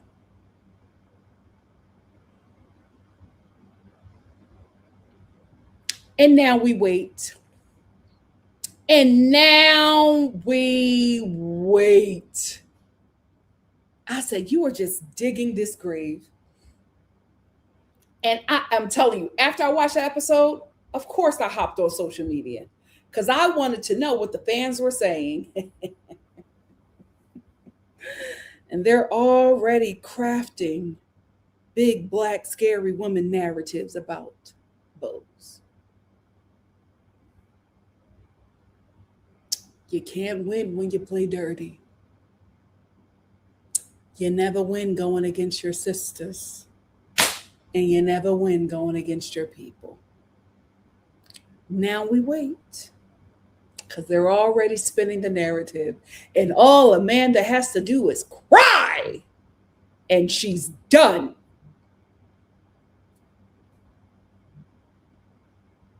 None of you are safe. None of you white adjacent black and people of color. None of you are safe. And unfortunately, Bowles, you're going to be on your own when this go down. You're going to be on your... I think the only people that will come to your saving grace is black mean girls. And they going to get whacked for trying to protect you. That's it. They are watching you dig your own grave because they know, because the backlash for Garcelle, they know they can't go after you. They're just going to let you do it. They're just going to let you do it. You know what they're going to do? Well, I do agree with Bowles, I felt like she was a little harsh to Amanda. And now Amanda is afraid and doesn't want to come hang out with us anymore because Bowles, she's really hard on her.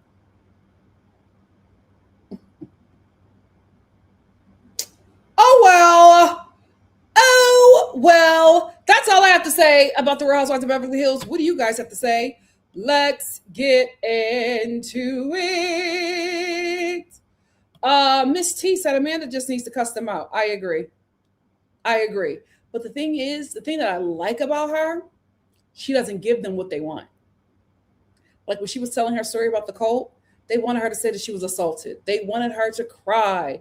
They need her to feel weak so that they can feel important. And she just won't do it. She just won't do it. She will not make herself small for those ladies. And it's such a shock to them because they think that they are so much better than her and she don't believe it. And that's the problem. She sees herself as an equal to them and they don't. Kathy said, know your place. She meant that. She meant that. We saw the white class system in action in that moment. She let that girl know you ain't one of us. So you shouldn't be speaking to us or about us. She don't care. Amanda's like, I'm here and I'm richer and younger and you hate me for it. I will say, I will give her that. She does not give them what they want. I will give her that. Dear Show Podcast said, Nikki, yes, Kathy pissed me off trying to check Amanda. Know your place. You lucky you said that to a white girl. Ah, you lucky you said that to a white girl. Girl, you wouldn't have been on that show much longer. Had that been a person of color. Woo, child. Give Me Shelter said, Real Housewives of Beverly Hills, speak on it, is an exercise in corporate dynamics. Child, I love my natural hair, but my God, today, I literally have 2 seconds of it being straight. And that's it. Real Housewives of Beverly Hills is an exercise in corporate dynamics. Yes, they band together to push out the Black woman with the aid of another Black woman to give them cover. Now that she left, they are back to backbiting. Absolutely. Miss T said, Bose is really enjoying attacking Amanda. Not for long. Not for long. Because the narrative is going to switch. The narrative is going to switch. Miss T said Sutton is trying to get to know Amanda. She's absolutely not, but Sutton can't film with nobody else because those girls don't like her. They do not like her. There is a stain on her because she valued at the time her relationship with a Black person. And no, you don't side with them against us. So I don't think she'll ever recover from that. And she's trying very, very hard. But the white community, they made their decision. And I don't think she can come back from it. Critical Thinker said, Kyle drove LVP off the show. Interesting. And she's trying to do the same thing with Dorit. But she's going to get Amanda to do it. She's doing the LVP playbook. But the thing about it is, she doesn't know that Dorit clocked it and knows what she's doing. CM said, Dorit can't be irresponsible because who will take care of the kids? Here's the thing. I hate to say it, great storyline. Great storyline. That lady trying to budget, having an estate sale, selling her stuff on eBay, returning things, cars declining. It's a better storyline than her acting like that she's attracted to PK. That's a much better storyline. Hannah said, I don't watch the Real Housewives of Beverly Hills, but is it really that bad? Yeah. They're just not given. Everything that I talked about was from like 2 scenes over 3 episodes. It's not given. It's not giving. Dear Show Podcast says, if Kyle is exposed, at the reunion. She's not going to take accountability. She's been skating by for years, but the fans see it. Oh, she never takes accountability. We know from all the way back in the day. Well, her sister said, "You stole my goddamn house."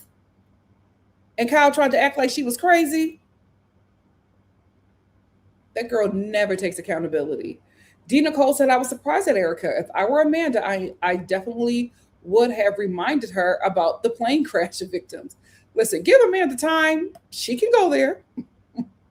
Give me shows that Bose is weird because she's selling classes too. Or maybe that's why she's so unbothered. Bose, no one is buying your yucky wigs. I will say this, people in the comments of a clip from the preview of the second to last episode, everybody in the comments was just like, Bose, it's too much hair. You brought too much hair to Italy. Whoever is doing her hair is too much. It's too much hair. It just looks ridiculous. Like, take it back. Take it back. Like, it's so harsh. Everything that they doing on her is harsh. The makeup is harsh. The hair is harsh. The outfits are harsh. Soften up her look, please. Please.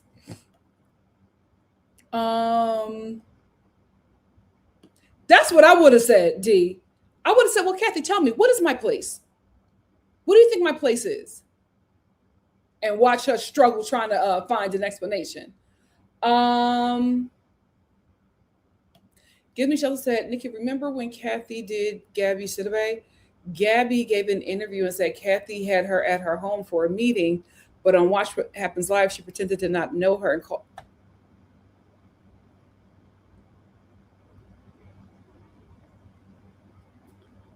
They play with people they can play with. They play with people they can play with. Dare Show podcast, and then the rest of the cast praise Kathy for it, all because they don't like her. But if she can't jump in and play every now and then what's the point of being on the show? Absolutely. They praised when Kathy did that to Amanda, but when Sutton told Dorit to pick on somebody that's her same wallet size, it was, oh, how could you? But Kathy can tell Amanda to know her place, and you laugh and say it's warranted? Okay. Okay. Oh, she's absolutely in for a rude awakening. Garcelle, don't pick up the phone. I know you real nice. Too nice. Don't pick up the phone. She's going to have to learn that lesson.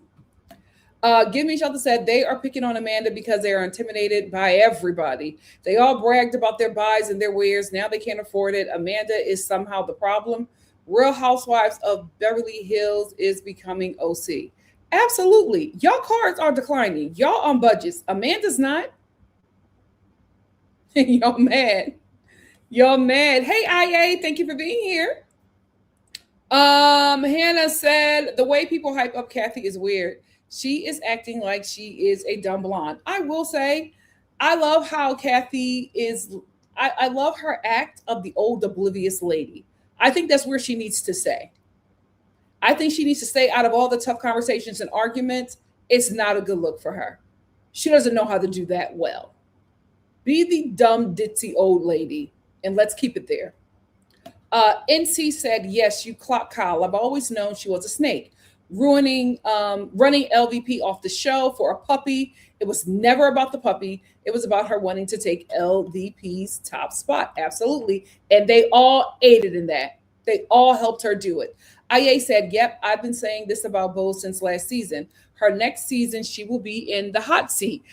Kyle doesn't like her at all. Her, and that's a bad thing for Bo. She does not like Bose at all. Especially because she believes that Bose is giving Dorit strength to go against Kyle. So Dorit is absolutely Kyle's target. She's not her first target. Kyle's first target is Bose. And Bose going after Amanda opened her up to Kyle planning her downfall. Now Kyle is like, oh, now I got something to work with. Now I know how to get you in them wigs off of this show. And she's going to be successful. Kaylee said, Bose is so corporate America, but I don't think she knows how to navigate this white TV space. She doesn't know how to navigate this white TV space because she went in looking for a white ally and she got it in Dorit. She should have watched the prior seasons because Dorit is not loyal to anyone. Dorit is loyal to Dorit. So as soon as Dorit and Kyle make up, Bose is done. She's done because Bose is going to look to Dorit for protection, and Dorit is going to be like, darling, I can't get in the way of both of my really good friends. You guys have to figure it out. Don't put me in the middle.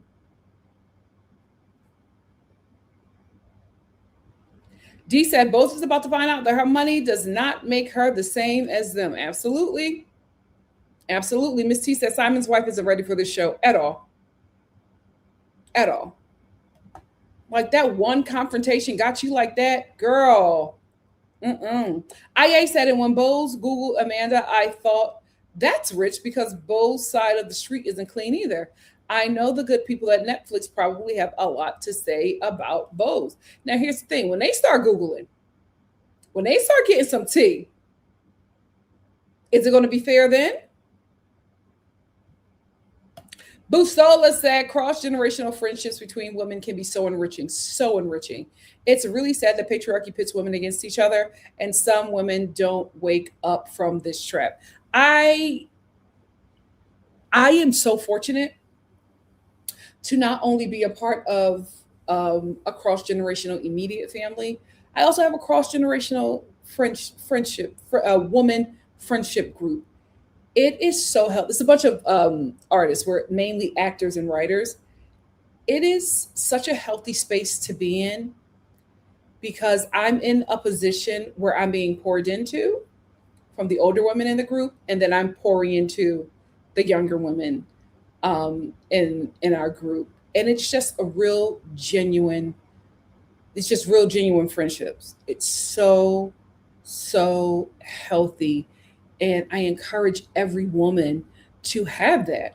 You're going to need that. Unfortunately, some women just aren't safe.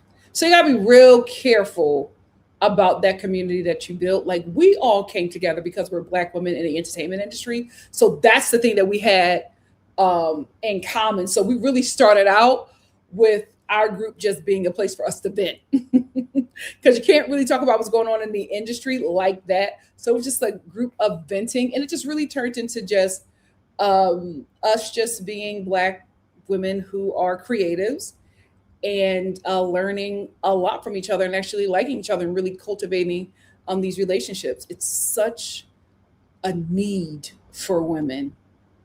I hope that all women can experience something like that because I don't know what I would have done in this industry without those group of women. My God. It's also a group where, to be honest with you, I've gotten the majority of my work. We look out for each other. We really, really do. Like they call my name in rooms and I do the same for them. It's important. It's important to have that healthy woman friend group that is that has generations of women in it. And I love that. Cross-generational friendships. NC said, Bose is a follower trying to masquerade as a leader. When those tides turn and all those white ladies band together and gang up on her next season, I will have not 1 ounce of sympathy for her. I will say, I'm sitting here cackling and being like, her time is coming. I'm going to be honest with you. When it does come, I'm going to feel bad. I hate the way she did herself. But I'm not going to sit up here and act like I am not going to feel any sympathy for a Black woman, a dark-skinned Black woman being thrown away by a white woman that she trusted. That's going to be a tough watch. It's unfortunate that she brought it on herself. It's very unfortunate. Miss T said Amanda absolutely did. She told them about the passing of her son. They said she didn't, which was crazy. And the way they treated her about that, I wouldn't be surprised if Amanda said, that's the last time I'm telling them anything. The way Bose kept on, nobody when she revealed that, nobody really sat with her in that moment. I think that's what she wanted. I think she wanted those women to stop that dinner and get around her and be like, "Oh, sister, are you okay? Do you need to, what do you need to do? Do we need to scream? Do we need to cry? What is it that you need from us in this moment?" I think that would have been such a beautiful and more impactful moment than them sitting there acting like what she just told them didn't matter. If all of those women, you know how iconic that scene would have been? If all of those women would have run around her and say, "You don't got to say nothing. Let's just sit here and honor your son. And let's sit in this moment and honor your son because he's here. He'll never leave you. Let's honor this in him in this moment." And whatever she would have released, if they would have gave her that space to do that and supported her through that, that would have been way more impactful than how careless they were when she revealed that to them. So disappointing. Give me shelter say, "Yep, clock it." Those women just left Bose out there alone. Oh, they didn't say it. They all shut up and let her go and let her say all those mean things to Amanda. I'm telling you, white adjacent Black people and people of color always get so comfortable so fast. Foolish. She deserves nothing more. Bose's takedown is going to be ugly. Yep. And it's going to come from Kyle. Give me shelter said, "Oh, yeah. I read that." It's Nasby said, "Hey, NikkiNicoleStar fam, just saying hey. I've been here lurking on the live and realized I haven't said hi. I already gave my like as soon as I came in. Hope y'all did as well. Thank you so much. Please make sure you like the video, fam." Give Me Shelter said they are trying to give Amanda the Crystal treatment, but unlike Crystal, she ain't no punk. She survived a cult. This must seem like a reach. She's also a white woman. They're not going to be able to get rid of her that quickly, and that quickly, and that clean. There's going to be some residue there. IA said they will soon say the same thing to Rachel at some point. I can see Kyle saying something like, isn't she a Paris stylist? I mean, what is she doing here? Here's the thing. Beverly Hills is only going to get good when Rachel and Kyle go against each other. Because in that scene where Rachel took them to the Hamptons and Donna Karan came up to Rachel and hugged her and gave her her flowers, the look on Kyle's face. That's when she knew that Rachel was her replacement. You could see it in her eyes. Her face was stuck. Rachel is the new Supreme. It's more connected, more beloved, more fly, has a history being in front of the TV, is very comfortable showing her life and talking about her life. And she's new. It's fresh, right? Beverly Hills is going to get good when they fight for the top spot.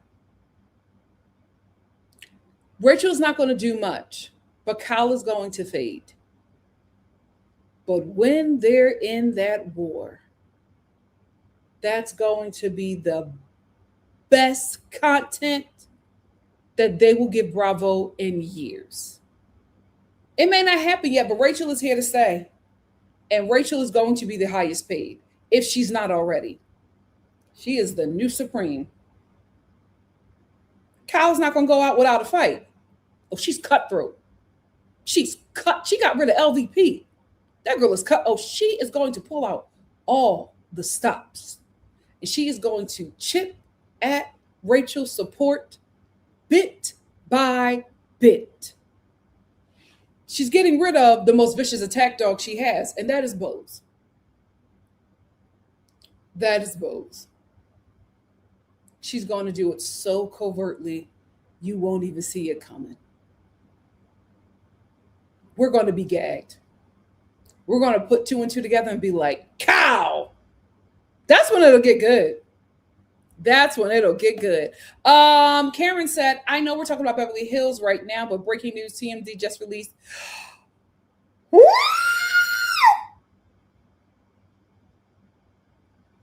Girl, I might do a Saturday live, child. We might have to do a Saturday. You know, I might do a live right after this. We'll see. We will see. Let me wrap this up and get to 90 Day Fiance.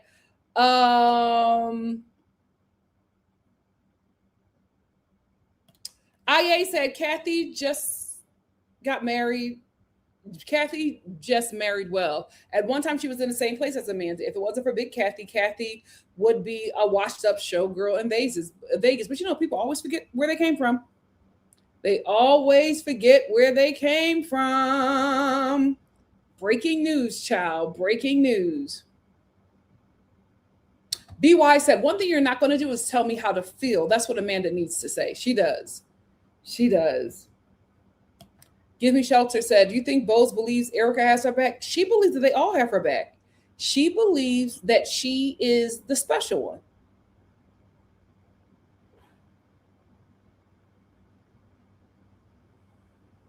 She don't got not one ally on that cast.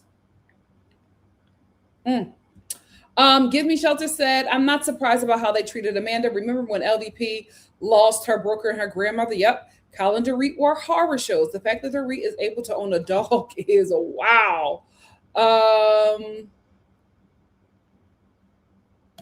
NC said, Nikki Bose said at the last reunion, she did watch prior seasons. To think she watched prior seasons and still decided to ally with Dorit after seeing how she treated Garcelle, shaking my head. That's why I can't respect her. She watched prior seasons and saw how Garcelle went about it. And she was just like, I want to, like, Bose went into this trying to get something out of it. And she actually is. She got a show with Jimmy Fallon, and she just wanted to maximize her opportunities. This was a job to her. It wasn't a job to Garcelle in the beginning. Garcelle came on the show and was just having a good time and making friends. The next season that she was on, that's when she started making her power moves because she realized the opportunity that this was. But you also have to realize Garcelle was already a celebrity. You know, Garcelle had already worked in the industry. So a lot of times with those women, they are sought out from the show. So Garcelle came on very differently. And that's one thing we do have to acknowledge. Garcelle and Bose came on a very different way. Garcelle was sought after, right? Garcelle already had her seasons lined up and her coin locked in. Bose didn't have that. Bose had to audition. Bose didn't have her seasons locked in. Bose has to negotiate for her pay rate. That wasn't the same thing for Garcelle. All those things were handed to her on a platter. Now, we all know that the reality TV show girls do not like it when legitimate celebrities come into the show and they don't have the same treatment. They don't like that they're getting paid the same as them or more as them, and they've been on the show for 10 years. They don't like that these celebrity girls are getting special treatment, but the celebrity girls are bringing eyes and advertisers to the show. So they're going to get special treatment. So the ladies always treat people who, the legitimate celebrities who come on the show, they always treat them like that. They treated Garcelle worse because not only was she a legitimate celebrity, she was a Black woman. So this Black woman is coming on here getting preferential treatment. Absolutely not. So Bose had to come in a different way.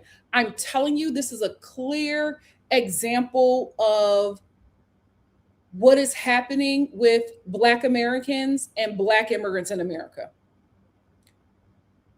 And I know that Bose and Garcelle are first gen. I'm just using them as an example. Garcelle represents African Americans, right? Because of the work that our people have done, we walk a certain way. We, some would assume, get preferential treatment over over Black immigrants, right? So we go in rooms differently and we handle the oppressor differently. Black immigrants are just like, we don't got that same. We don't got that same backing. We got to move a little different. So you can pop off, not I. I got to get certain things that are already allotted to you because you're American. And I think that's what happened with Garcelle and Bose. Garcelle was a legitimate celebrity. They're both Black women, but Garcelle already had a name coming to the show. We met Bose on the show. We didn't know about her until the show. We knew about Garcelle, and Garcelle brought people there. Bose came on the show having to make a name for herself. So she couldn't move the way that Garcelle moved. She didn't want to align herself with the Black woman who was already at war with the white woman on the show, because Bose was just like, I want to be on the show and I want to make some things happen for me. I can't let this opportunity go. So if I got to come in and be a flunky to a white woman, I'm going to do just that. She knew she couldn't do it with Kyle. No way Kyle was going to partner with or buddy up to a Black woman, a Black person. That's just not her. I'm not saying that Kyle is racist, but we kind of know what this is, right? She assessed everybody and she realized who was the one that was in a worse position, who was the one that she could build a relationship with because she was on the outs with everybody. Dorit. She'll be her confidant. She'll be her attack dog. She'll be her strength. She'll be her mammy because she's attached herself to a white person. White adjacency. That's what she sought. That's what she sought after. And that's what she got. Everybody wanted her to align with the Black girl because one band, one sound. But she said that Black girl is on the outs. I can't do that. And if I have to go against her, I will, because I need this opportunity. Garcelle didn't need the opportunity. Garcelle's like, they came after me. Bose is like, I auditioned 6 times. They passed on me 4 times. They finally said, yes, I need this. You don't. So I can't fight for you and risk my opportunity. Desperation. So I can see where she's coming from. For me, I don't care what it is. One band, one sound. Especially in the face of the oppressor. I'll never align myself that way. So I can't relate to Bose. But I know, or I can see why she made the decisions that she made. But if we're going back to the example of Black Americans and Black immigrants, Garcelle let that girl know at the reunion, oh, you're going to find out real quick. I'm going to get out of here and I'm going to remove myself from this so that you can learn the lesson of this land. Because you think you got it. My blood is on this land. I've walked it 400 years before you. You think you know it. You have no idea. And I'm not going to protect you anymore. So let me get out of this so that you can see it for yourself. And hopefully, when you get the lesson, then we can have a conversation. And that's exactly what happened. Garcelle sat at that reunion, and when Bose looked at her and told her that if she was Dorit, she would have sued her for what she said, Garcelle got it. She said, oh, okay. She knew exactly what it was. And she said, oh, I don't need this. They asked me. I was doing this for fun. But you want to do this? Have at it. I told you who they were. You think you're special. You think you're different? Let's see if you got all the answers. That's exactly what happened. And we're watching the setup. We're all watching the setup. We're seeing the bricks being laid. So when it's her time, she ain't never going to see it coming. That white adjacency will eat you up every time. You will never sit at their table. Ever. But so many Black and people of color are convinced that if they just be good enough, they can sit at that table. They never get it. They always get that wake up call. And some of them never learn. So we don't know if she's going to learn from this. But we see it's coming. Kyle is laying them bricks. And it's going to be a nasty takedown. And Dorit will not help her. Tale as old as time. Tale as old as time. Miss T said, so is the next season Bose's last, or does Andy like her? I don't think Andy likes her. I also think, everything is political. Look at what we're under. DEI. Let's get rid of DEI. She's DEI at this point. She has no protection. What you gonna do? What you gonna do? Busola said, is anyone watching 90 Day to Single Life? Surprised to see Pedro on this season. To be honest with you, I was not watching 90 Day to Single Life. I just started watching it. Why? Because I saw a clip of his mom and his sister fighting the biracial girl from the UK. I could not believe that was his sister. That's the only reason why I'm watching. Because I'm watching to find out what in the hell happened to Pedro's sister. We're going to talk about that on Monday, child. We're going to talk about that on Monday because I am like gagged. IA said they always believe they're the special one. Always. Guys, it was DUI for Justin. I know everybody's telling me I'm gonna recap 90 Day Fiance, then we're gonna get out of here, and I think I might hop on live again for like 15 minutes to discuss that video. Let me watch it. Give Me Shelter said Bose squandered her allies after she did that to Garcelle. Her takedown season is going to be lonely and hectic. What can you do?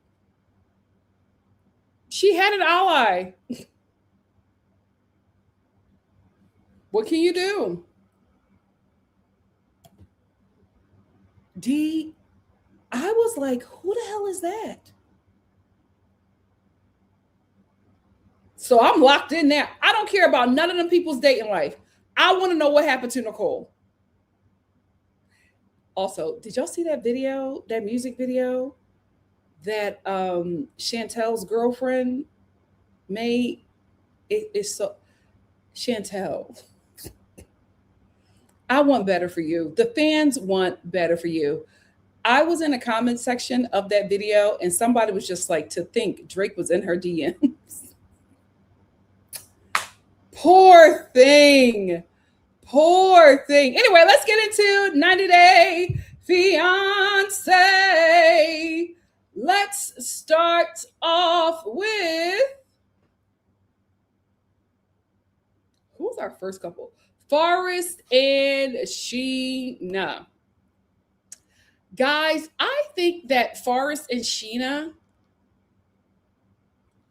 are setting up their storyline for a 90 Day Fiance the other way. I think this is going to be a 90 Day Fiance the other way because in the last few episodes, we find out that Forrest, well, we've been knew that Forrest was broke and now Sheena is the rich person in the relationship. But also Forrest finds out that he cannot bring Sheena to America because he does not have the financial backing to do that because he was thinking that his disability checks would be able to sustain them. And he found out at the visa process center office that disability is not considered income. He has to get a job. And Forrest is just like, well, I'm autistic, so I'm not really good at jobs. Whatever autism that he has, it makes it hard for him to work. So he's like, I don't know what I'm going to do. And when he said that, I was just like, Sheena got this mansion that she's living in. You and your mom are fighting about you getting your own independence.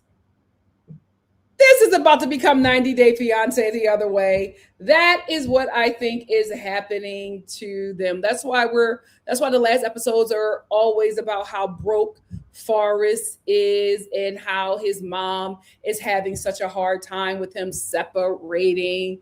and fighting him and Sheena because she didn't want him to propose to Sheena, and him and Sheena had a really strong front and was just like, I will say I love the fact that he stood up to his mom, because he said, listen, if you cannot respect my decisions and the fact that Sheena is going to be my wife, then you're not going to be in my life. And she was like, really, Forrest? And he was like, yeah, really, mom, really. I said, oh, stand up to your mama. Stand up to your mama. He even tried to bring his stepdad into it. He was like, can you believe this? Look at the things that she's saying. Can you believe that she's talking like this? And the stepdad was just like, I'm just here for her disability check. Like, leave me alone, Forrest. That man does not care. But I think their whole storyline is a setup for 90 Day Fiance the other way, because I can absolutely, because Forrest loved where Sheena lived.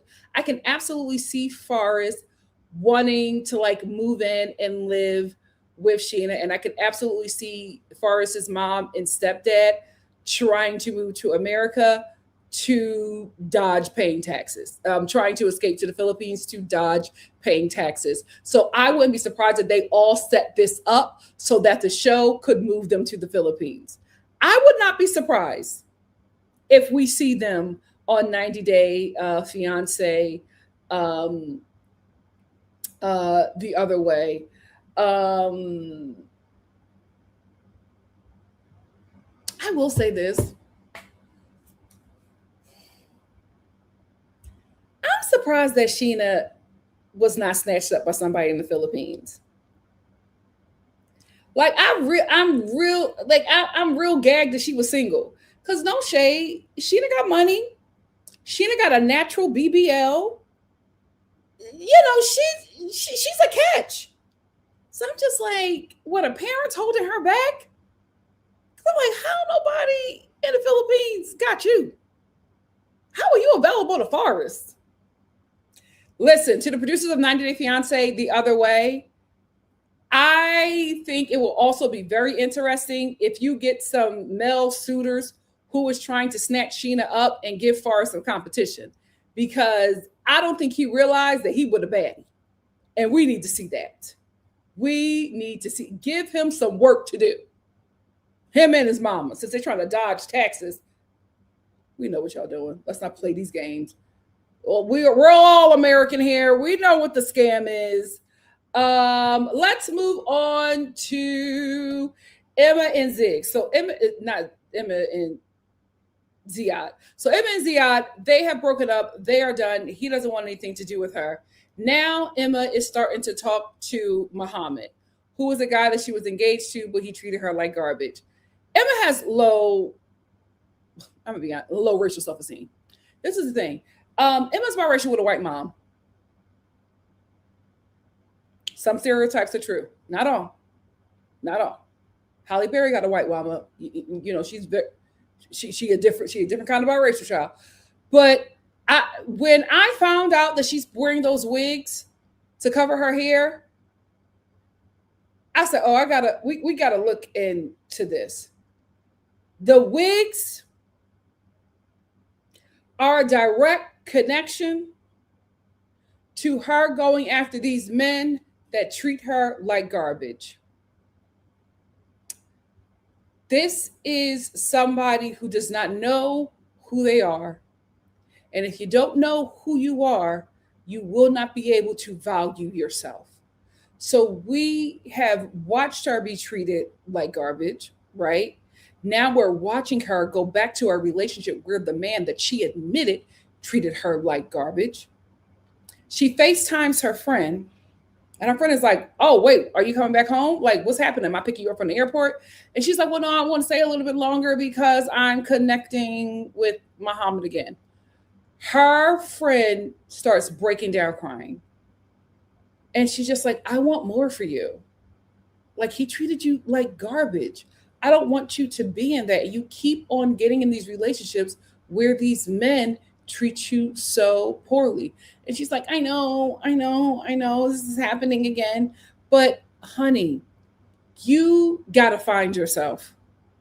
Because I'm telling you, when you find yourself and you get comfortable with who that person is and you accept who you are and all your biracial or multiracialness, you will no longer accept these mediocre men treating you like garbage. Because if you were busting it open for Ziad, I know Muhammad ain't a looker. I know Muhammad ain't a looker. Love thyself. Love thyself. When her friend started crying and she was just so disappointed in her, I said, oh, makes sense. Makes sense that she's always in these terrible relationships. She doesn't value herself. Like, if you see pictures of her before she started doing the wigs and the other stuff, girl was a looker. But if you're not raised in an environment that affirms this identity that you are in, or how you look, or what you represent to the world, you're not going to be able to appreciate yourself. So you are going to get in relationships where even bad love seems like a good decision. I hope this show gives her some confidence boost so that she's never in these situations again. She's so young. My God, today. Let's move on to Laura in Birkin or beer can.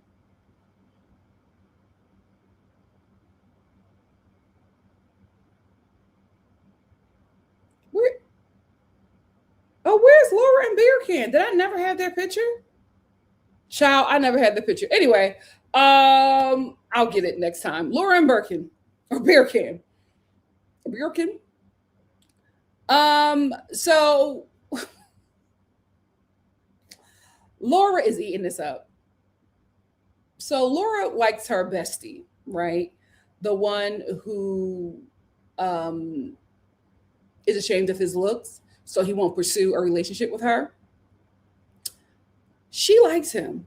And I'm just like, dude, she is going to be receptive of your advances. Just go after it. I wouldn't be surprised if they actually end up together. But anyway, so she likes him. She knows that he likes her.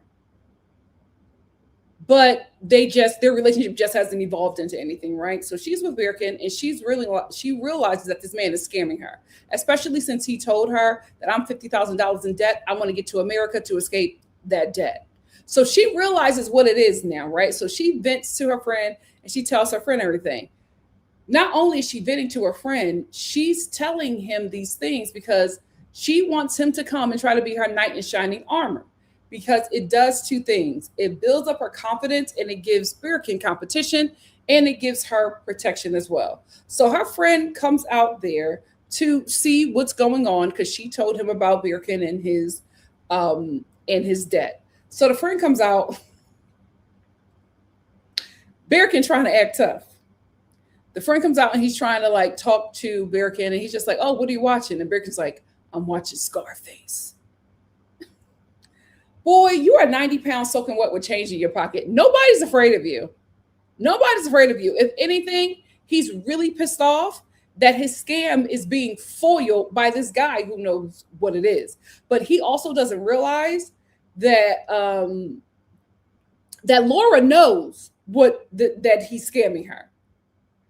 But Laura is not going to let the relationship go because she is getting put through the mattress by a 26-year-old man from Turkey. Weird. So Laura's made the decision, I'm going to get my dude from America to come out here and dote over me and protect me. I'm going to make the dude that I'm currently with in Turkey to fight over me. And I'm going to build my confidence up while I'm on this sex tourism trip. I don't see her and Birkin getting married. I don't see her and Birkin making it after this because I feel like she has already clocked him and now she has just made a decision that I'm going to film this show and continue with my sex tourism. That's what this is. That's what it's been from jump. She was writing them little smut books and getting all excited, and now she's writing her own little journey. I would not be surprised if this relationship becomes one of her smut books that she writes. I would not be surprised. Bent over on the balcony in Turkey. I would not be surprised if that's her next book. Because it's sex tourism at this point. because she realizes that this guy is scamming her for an opportunity to get to America. But I'm like, I think it's an even exchange. You're scamming him for young, ferocious peen. He's scamming you for citizenship. Y'all both getting something out the deal. So what's the problem? I don't like you reneging on your part of the deal. Let's be fair. Ain't no 26-year-old man gonna want to get with no shade a homely looking American woman. Now, is Bert Beer Can and his friend group a little tender-eyed? Yes. But let's still be real here. He's not seeking you out as a serious partner. And you should have never been seeking him out as a serious partner. He should have been an eat, pray, love. So Laura's not innocent. She's not innocent at all. I want to see how this plays out, but I feel like by the time the reunion comes, I don't think that couple is going to be together. Let's move on to the pervert and Trisha. So for some reason, Trisha is dead set on having a baby from this man. I don't know why. This is clearly sex tourism. Like when he made that whole thing of, oh, I didn't know what was going on with you and your ex, so I went to Colombia and I slept with my ex. I didn't believe that. He went to Colombia on a sex tourism trip. That's exactly what this is. He's the passport bro. That's why he's doing all these things with this young woman. But he's leading her on because he's letting us know he doesn't want children, right? And he knows that that's something that she wants, desires, and that is her absolute. So he has no plans on marrying her or bringing her to the United States. That's something that he dangles over her head, and all the women who are in destitute situations in countries that he travels to, he dangles that carrot over their head so that he can be able to do anything to them sexually. And they will oblige in his freaky fantasies and hopes that they'll get a one-way ticket to America. But he has no intentions of being real with this woman. So he's going to use the fact that he doesn't want a child as an out. So she brings him home to meet with his family and meet with her family. And I got to be honest with you, I was extremely disappointed in the family. They were so welcoming to him, approved of their relationship right away. And I'm looking at her father and I'm just like, sir, this is a 52-year-old man. Your daughter is 25 years old. You don't got no apprehension. You don't feel no way. Her dad immediately starts pressuring him to give her a baby. What the hell is going on?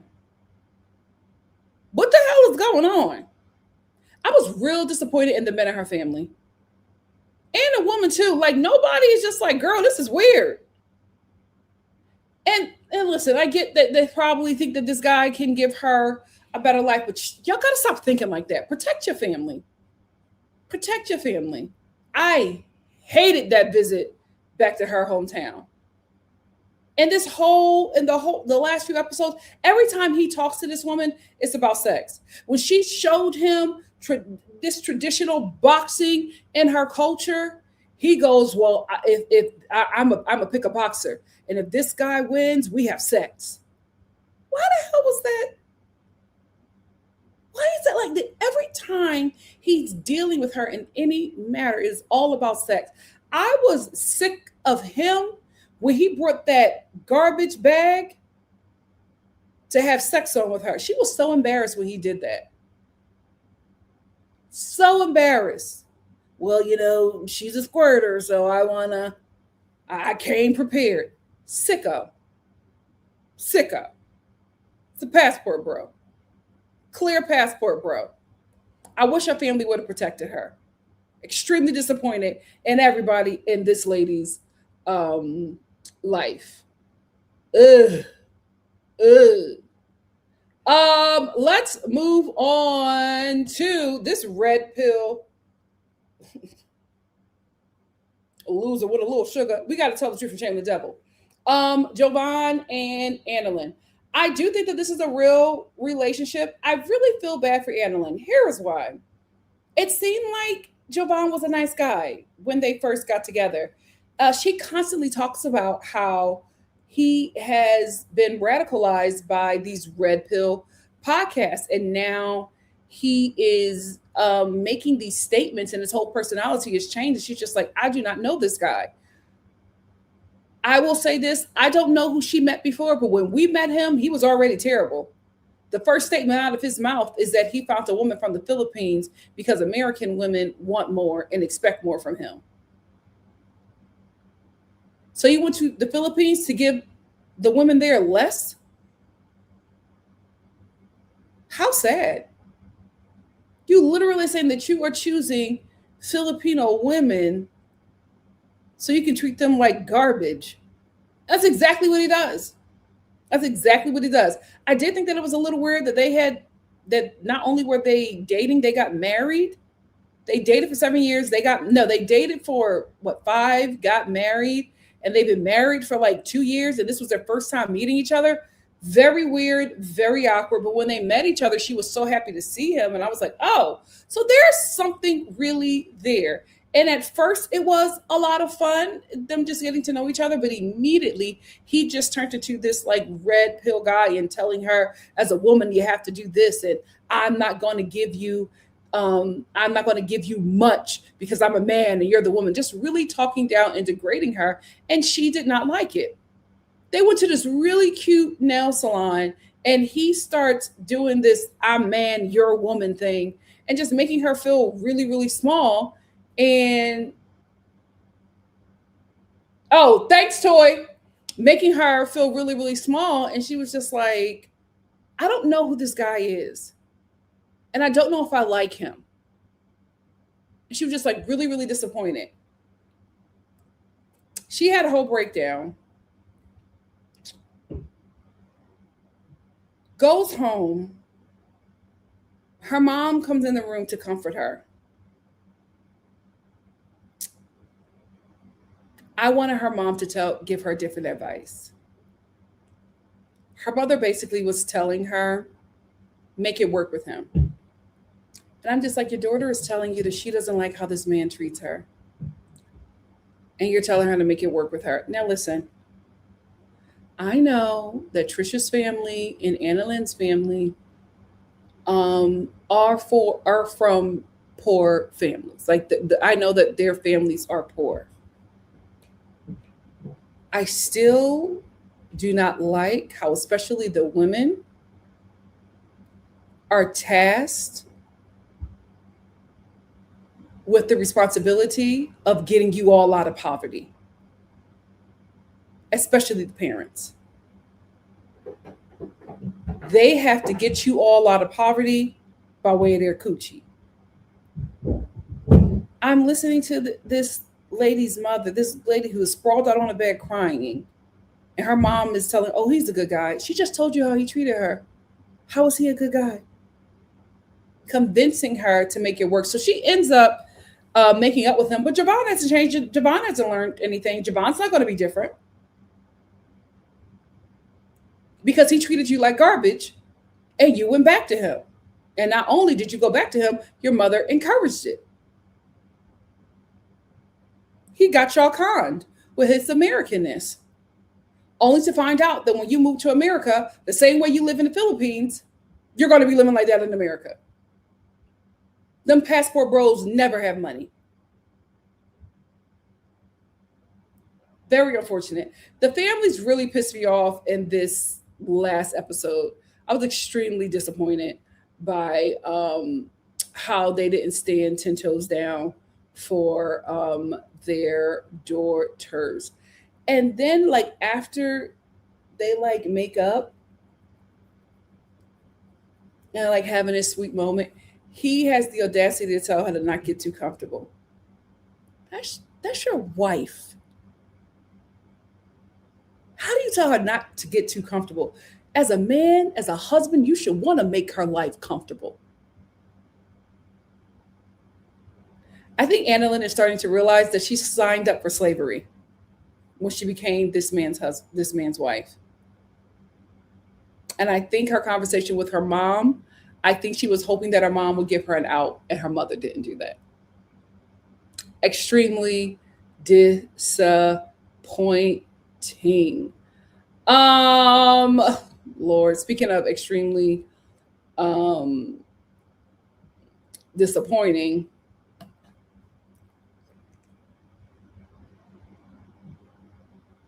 this couple is rage bait.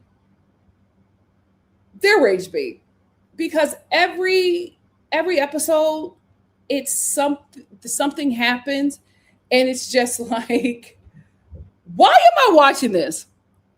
So Lisa finally tells Daniel that she was married, that she's currently married, and she can't marry him yet because she has to get divorced. And she said, I went to my partner to let them know that I want to get divorced, and they refused to sign the paper. So she's having a really hard time there. I will say, Daniel is absolutely hilarious. His reactions, he was like, I'm sleeping with another man's wife. Oh my God. He was just so disappointed and just disgusted. It's adultery. He was so disappointed. And when he expresses his disgust and disappointment, she starts doing this high pitched, Daniel, I'm sorry. Daniel, I'm sorry. I can't. Daniel, I'm sorry. I didn't know we're not together. I've been with 20 years. And he's like, I don't care. How dare you? Like, he was like, ah. I will say some of their scenes crack me up, but I'm just like, this couple is rage bait, right? Because they agree after Daniel has his whole, you got me wrong. Medea church play meltdown monologue. They finally agreed to go on the trip. Like, she planned this romantic getaway, and Daniel was just like, well, I'm still gonna go on the trip. I said, oh, you are so disappointed. You were telling her you're gonna be banished from your community, but you're still gonna go on this romantic getaway with this now married woman. So they go on this romantic getaway, and then the next scene is her holding sheets. And she's just like, oh, it was everywhere. It just got everywhere, all on my leg. And then we cut to Daniel. He's just like, yeah. And it was all over me. I'm like, what are we talking about? And she's just like, well, we went out, and I guess something didn't agree with my stomach. And I have just been pooping everywhere, on the floor, on the sheets. I can't stop. It won't stop coming out of me. That's why I feel like this. That's where the rage bait comes in, because it's like, I feel like this show has made her character the gross one, right? This is Danielle, and what was Danielle's husband's name? Remember Danielle? And all of their scenes were just like rage bait. Like, all of their scenes were about how gross she was and how he was just so grossed out by her, but he was still staying for the citizenship. Like, Daniel constantly says, she helped me so much. Like, it's not like, oh, I love her. I fell in love with her. I'm so attracted to her. It's never about that. It's that this woman takes care of him, right? So when they're together, there's always some rage bait or shock factor, like Danielle and her husband. Like, remember on the reunion when, she was just like, there's problems in our relationship. And I forget the host's names, but she was just like, oh, what are the problems? And her husband, her ex at the time, her husband at the time is now her ex. He was just like, she needs to go to the hospital. She needs to go see a doctor. And nobody thought that it was what he was going to say or Danielle was going to say. Everybody is thinking, oh, mental health. Danielle goes, he said, I smell. All the women were just like, oh, what? And he goes, no woman's vagina should smell like that. She needs to go to a doctor. I don't want to have sex with her if her genitals are smelling like that.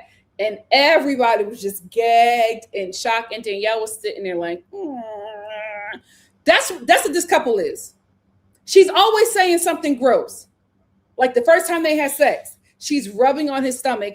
Daniel is obviously uncomfortable, right? He is like trying to force her to take a shower because he knows he has to have sex with her. He knows what it is.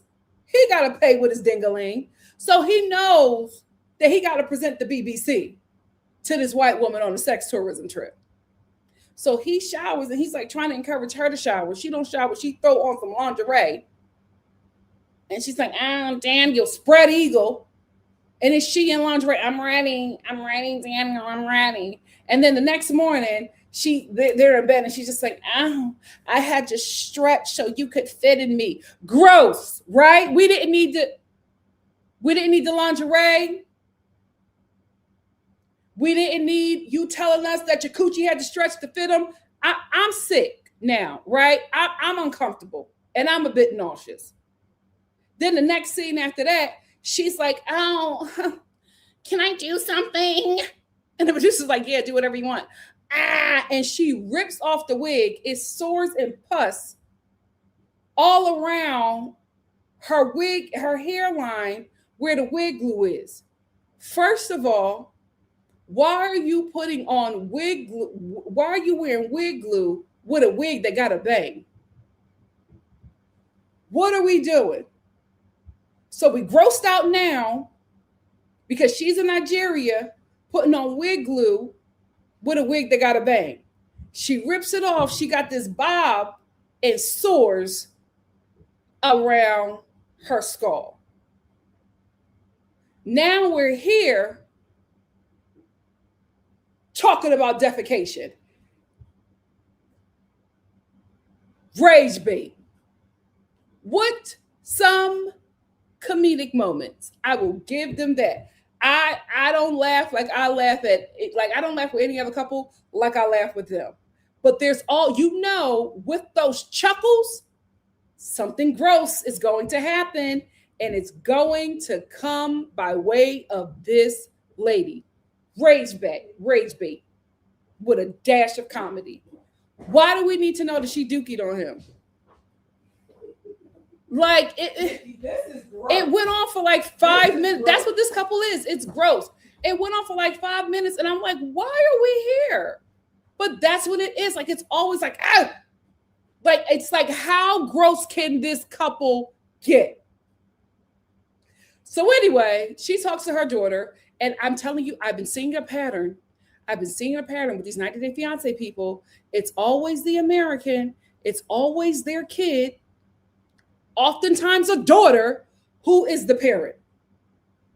And I hate that because her daughter is parenting her. Her daughter is just like, you have to let this man know.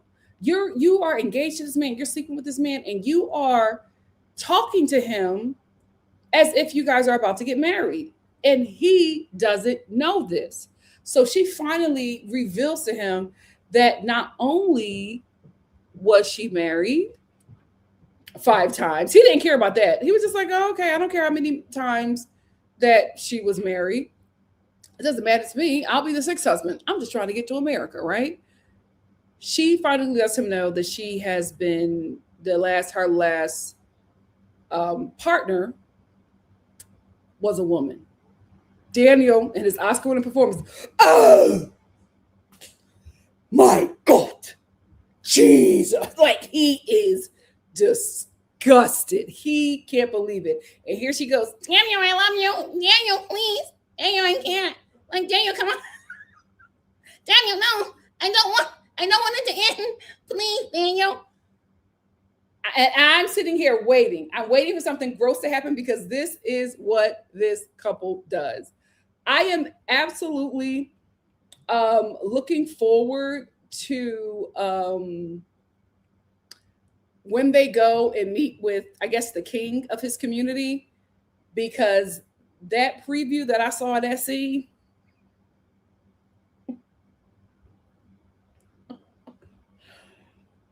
TV gold. Anyway, Daniel is flabbergasted.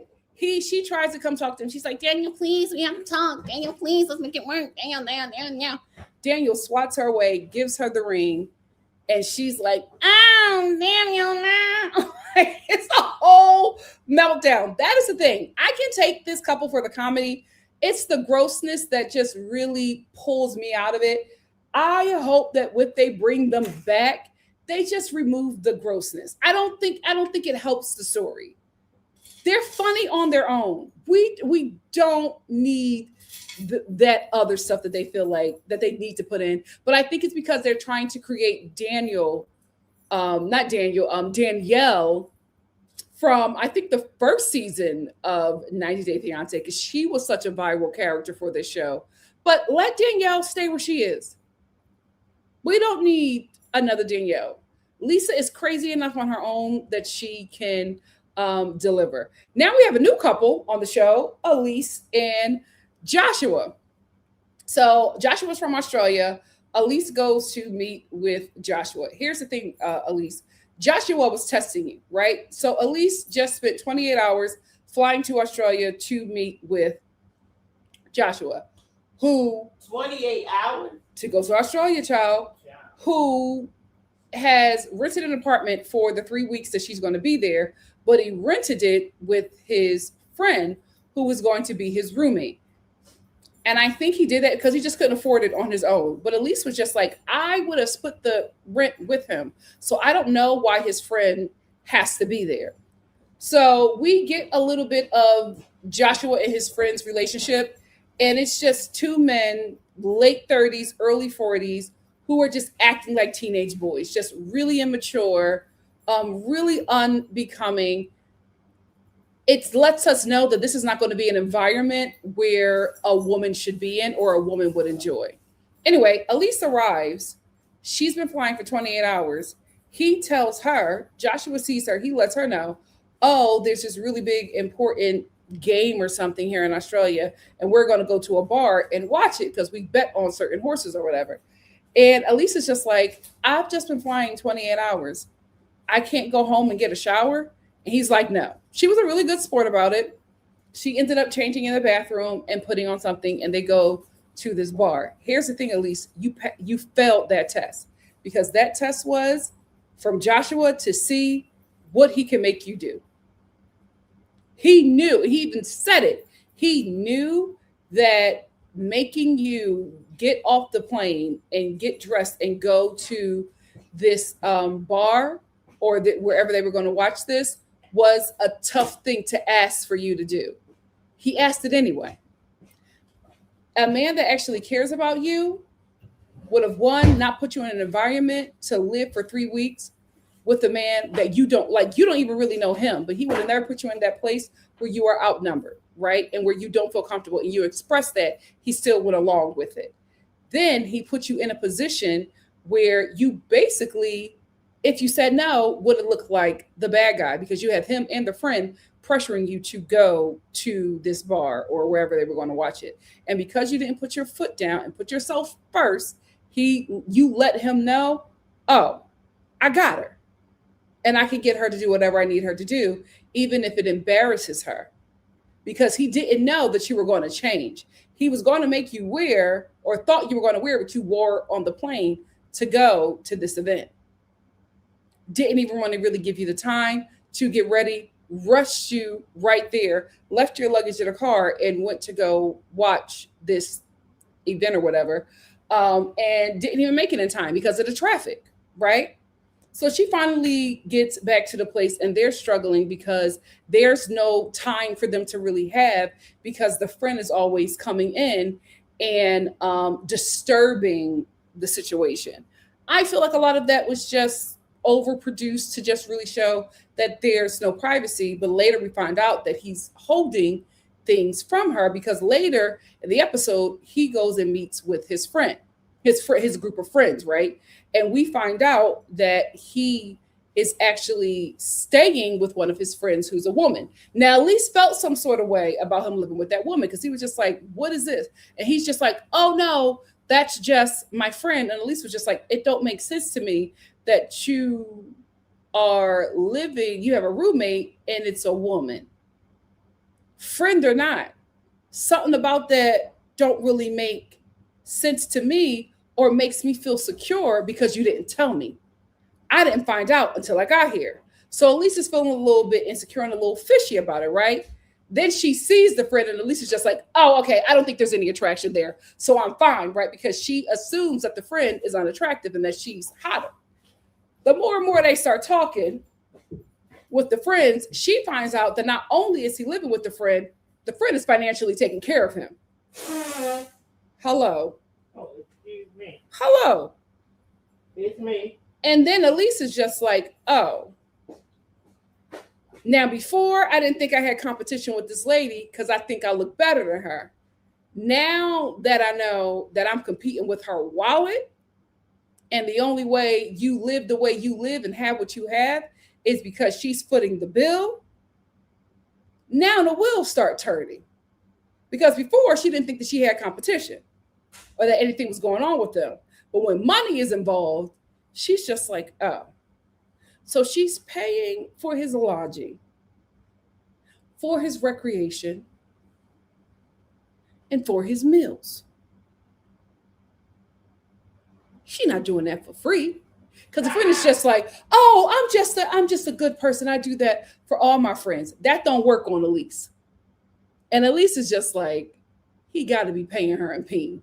Because that's the only conclusion you could really go to. Because if this was just straight friendship and nothing fishy was going on there, why didn't you tell me about her? You don't tell me about her until I got here.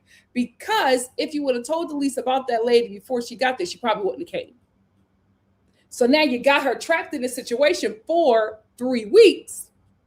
So now she just got to sit with it. So now Elise is uncomfortable, and we can see in the trailer that she finds out some more information. And I think she's going to find out that he is probably in some kind of sexual transactional relationship with this woman. But we'll keep on watching. I will say, I didn't think that Elise's, I felt like Elise was just a little bit too much for TV, and I didn't think that she was going to be interesting. But I will say, her in Josh's scenes, I was into it. I was watching. So, we will see. I will say, Elise, you are too eager to be in a relationship. But I think at some point she will choose herself. But you got to stop letting these men play with you. I think Josh played with her far too long. She should not still be there. But I think she's going to, at some point, it's going to click to her fully, and she's going to have her moment. I don't know if these two are going to still be together by the reunion, but I'm interested to see. Anyway, that's all I have to say about that couple. What do you guys have to say about 90 Day Fiance? Kaylee said, I think she's talking about Lisa and Daniel. She said, I've seen clips of this couple, and child, I'm telling you, they're fun. They're absolutely.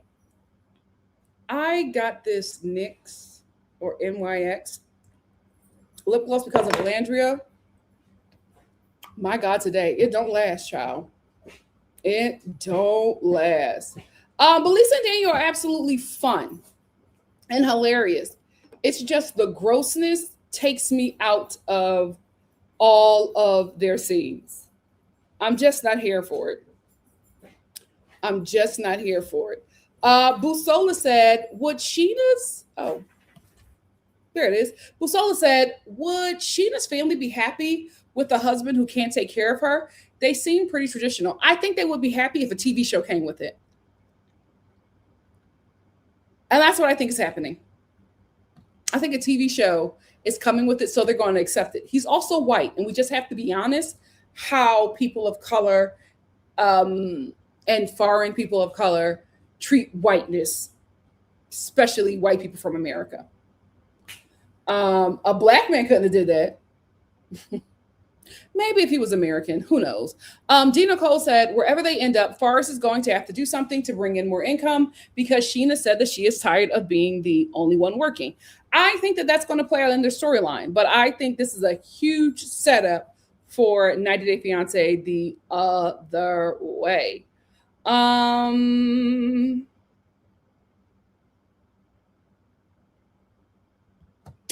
Busola said Laura is living her romance novel fantasy of two men fighting over her. She's definitely going to base her romance novel about this. She absolutely is. Absolutely is.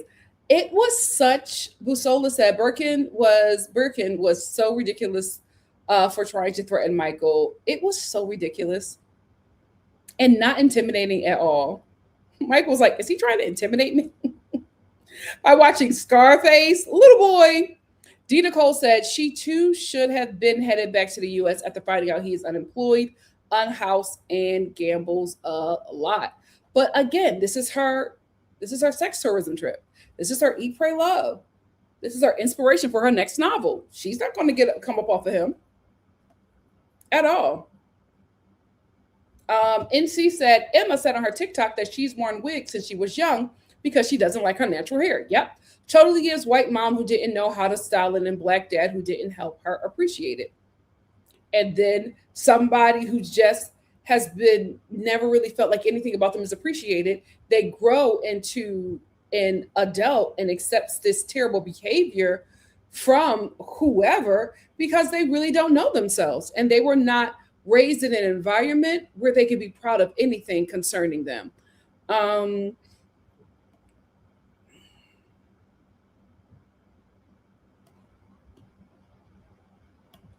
Buzola said Trisha is too good for him.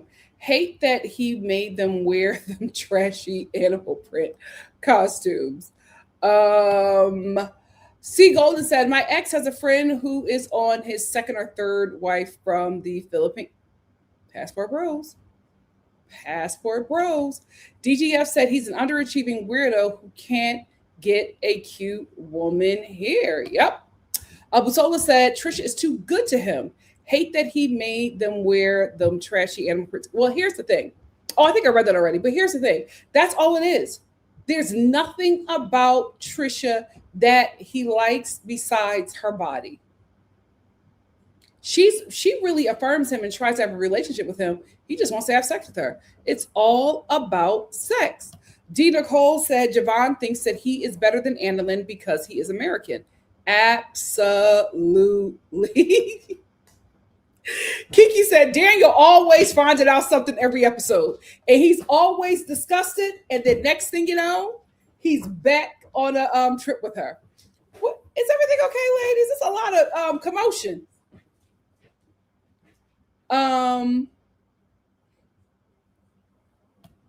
C. Golden said he was extremely proud that the women walk behind the men. Are we talking about Javon? If so, yeah, I absolutely agree. Hannah said Lisa and Danielle must be actors. They got to be something. They do. They're funny. I love their scenes. They are funny together. The grossness is just a bit too much for me. And also, I just thought about this. Daniel said something, and to the Nigerians in the chat, you guys are getting such a bad rap. The Nigerians that are on. To where? Where is what's happening? You don't even know. Sorry. I don't even know what's happening. You do know. I sent you a text. No problem. You're totally on live television, guys. Go ahead. Because I'm not. Mommy can never be my PA. Oh, I didn't know anything about She this. cannot be my PA. Oh, okay. No, I am. That's right. I didn't know about that. Here's the thing of what I was saying about Daniel before Toya Star rudely interrupted me. I'm so sorry. I was talking to mine and she made the big thing. I'm so sorry, guys. Hey, Star family. Anyway, I just feel like there is, and I don't know. Everything is political. Maybe this is what it is. I don't remember seeing this in the media until like recently. There is this narrative. I don't know if it's true, but there is a narrative about Nigerians that is something I've just never heard until just recently. Mind you, I don't really know about the Nigerian community, but it's this portrayal that you guys worship whiteness and are willingly colonized. because when Daniel made the comment, oh, when he found out all of those that Lisa was lying to him yet again, when he made the comment of, oh, I didn't know that white people lied. I thought that they don't lie. That was so ignorant, and it just made him seem so dumb. And it's like, listen, he is not all of Nigeria, but this is but he's a representation of Nigeria on American TV. And for him to sit up there and say that comment, it was so stupid. It was so ignorant and it was so disappointing. I was just like, oh, what? It just really took me out of it. And y'all got to get a hold of that. Y'all, that was a really stupid thing for him to say. But also, 90 Day Fiance always likes to portray the non-American partner, especially if they are Black or a person of color, portrays them as somebody who worships whiteness. So, that's what this show puts out there. But for Daniel to make that statement, I was just like, ew. It was so disappointing. It was so disappointing. They do. They're hilarious, but the grossness is just a bit too much for me. Yes, Irene, Lisa is just too much TMI.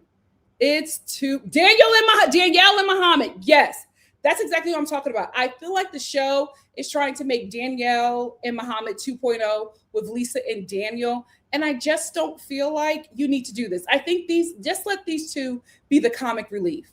We don't need the grossness. It's not necessary. They're funny. That's good enough.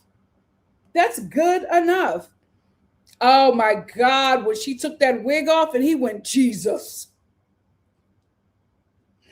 That couple is hilarious. I will give them that. Yes, DGF said, and they always shadily zoom in on her chunky feet. I will say this though about Lisa. She don't keep much of herself up, but she keep them nails done. Mother stays with a full set. She stays with a full set. I will give her that. Give Me Shelter said, it just keeps getting worse and worse. That's their scenes. That is their scenes. D. Nicole said, this is the white woman that he promised his mother that he would marry. Yes. And it's just like, I don't know. It's very clear that his perspective this season is that he worships whiteness. Because why did his mother say that he would marry a white woman? Why the hell are you in Nigeria thinking about white people? Why? It's so weird. It's so weird. Give Me Shelter said, Nikki, this keeps getting worse. Oh my God, talk about paying for your preference. That guy is getting combat pay. And Lord knows if he will even get to America. See how long it took Michael. Kaylee said, Lisa, you scare me, sister, but also they're going scam for, they absolutely are going scam for scam. They match each other's energy and scam.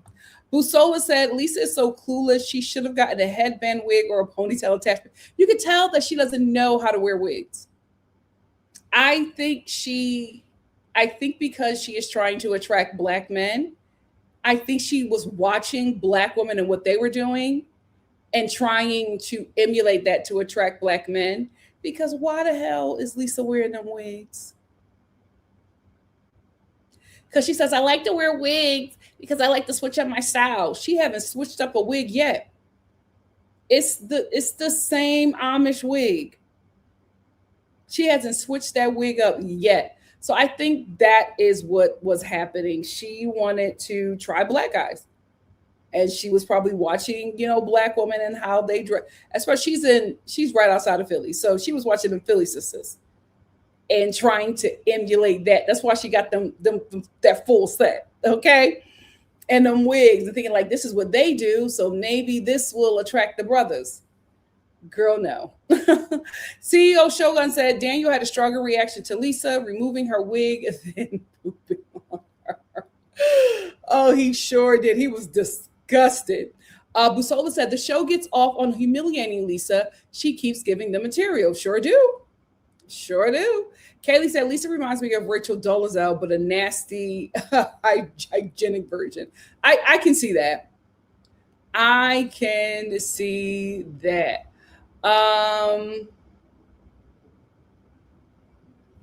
Kiki said, baby, the uncle said, I thought you was done. It keeps on giving me that viral meme where the guy is looking at Auntie and he goes, wow, you gay. That's what it gives to me. Every time she sits down with that tribal elder, tears. Busola says Sydney is an expensive city, but Joshua seems like a flop who's living above his means. I agree. He gives me gigolo.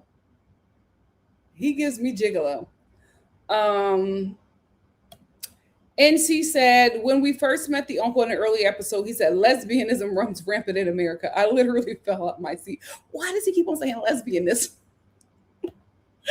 Nicole said, how Joshua lived with his friends who pay all the bills and goes out all the time, but don't have any money. Because it seems like everybody in his life is taking care of him. It's given a tender swindler. Because that friend makes a lot of money.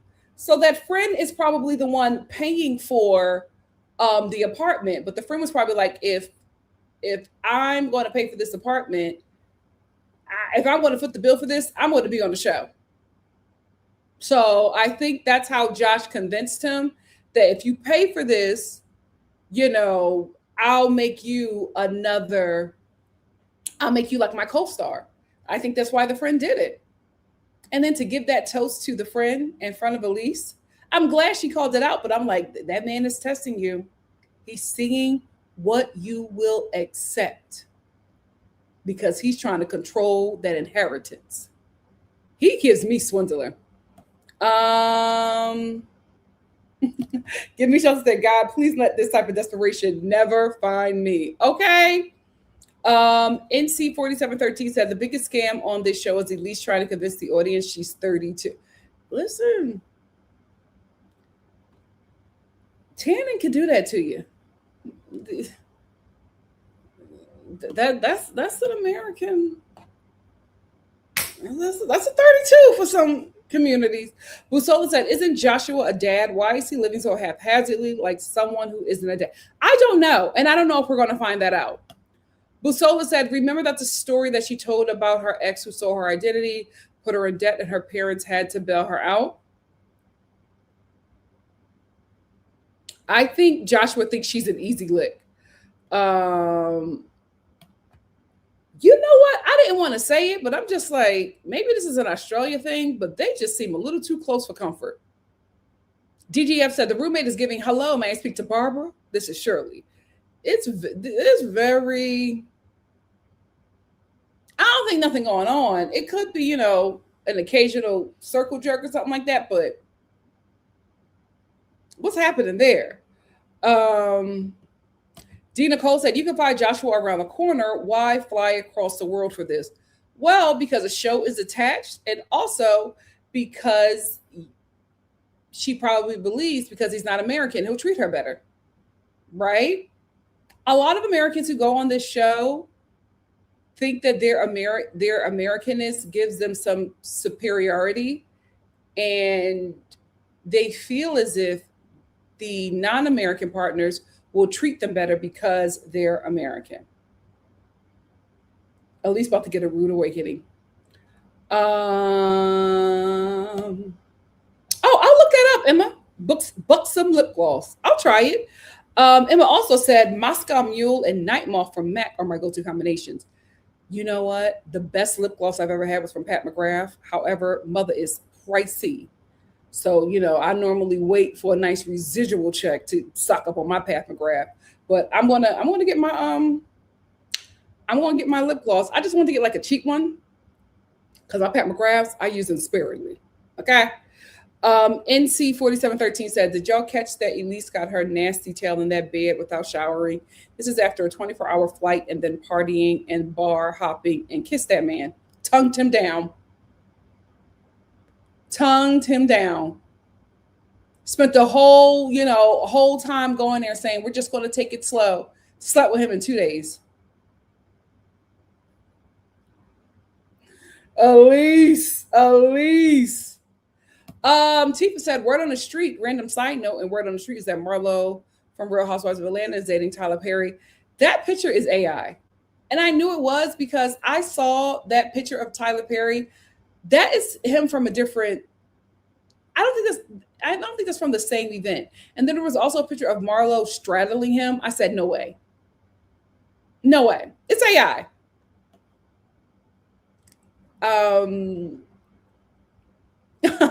Emma said, please don't judge us by a self-hating man.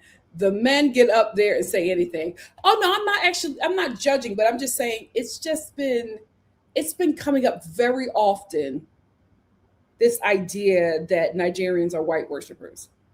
And like Americans, y'all can call this. We did not see this. This was not a thing in the media. But now it's like every time you see a Nigerian, every time something is brought up about Nigerians, it's about how much they worship whiteness. It comes up too often for me to be like, oh, this is just a coincidence. It's something behind that. I don't know what it is yet, but something is going on. Kim said, there are a lot of Nigerians who hold Europeans on a pedestal, but there are more who don't, especially when they come to the US and see how it really is. D. Nicole said, Michael and Angela divorce is final. I know. I'm so happy for him. He's so happy. He's so free. He's having such a good time. I'm happy for him. Hey, Unique. Thank you for being here. Busola said, rumor is that Michael from Angela and Michael will be on The Single Life. He was apparently dropping hints on his latest post. I'll watch it with Michael. IA said, I don't watch this show, but I am first generation Nigerian. And from my experience spending time in Nigeria and being raised by 2 Nigerian parents, we definitely don't worship whiteness, which is, I don't think he'll ever tell us.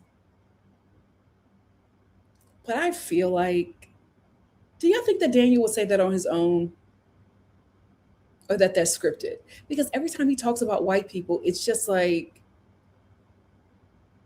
it's so plantation-y. And I'm just like, it makes me feel uncomfortable. I don't like it. Emma said, most Nigerians have a strong sense of pride in Nigeria and other Nigerians. Products like medication, etc., are where bias comes in. Never heard of favoring white people other than being from abroad. Okay, thank you guys for clearing that up for me. It's just been very weird that the latest Nigerian representation that you see in American media is always like a Daniel. Blue Jay said, hey, Nikki, hello, Star family. I'm breaking my fast right now, but I'll be back later. Love you all and hope you are doing good. Oh, Eid Mubarak. Shoot. Mubarak. Eid Mubarak.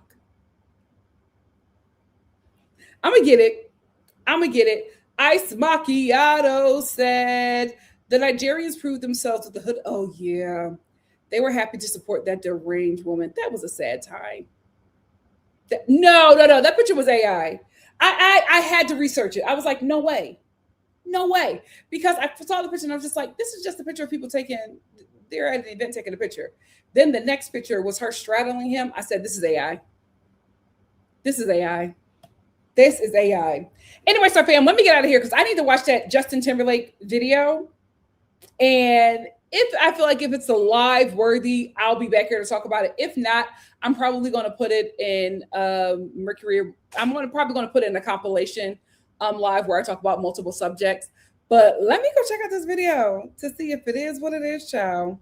My God, today. Thank you all for joining me for another live.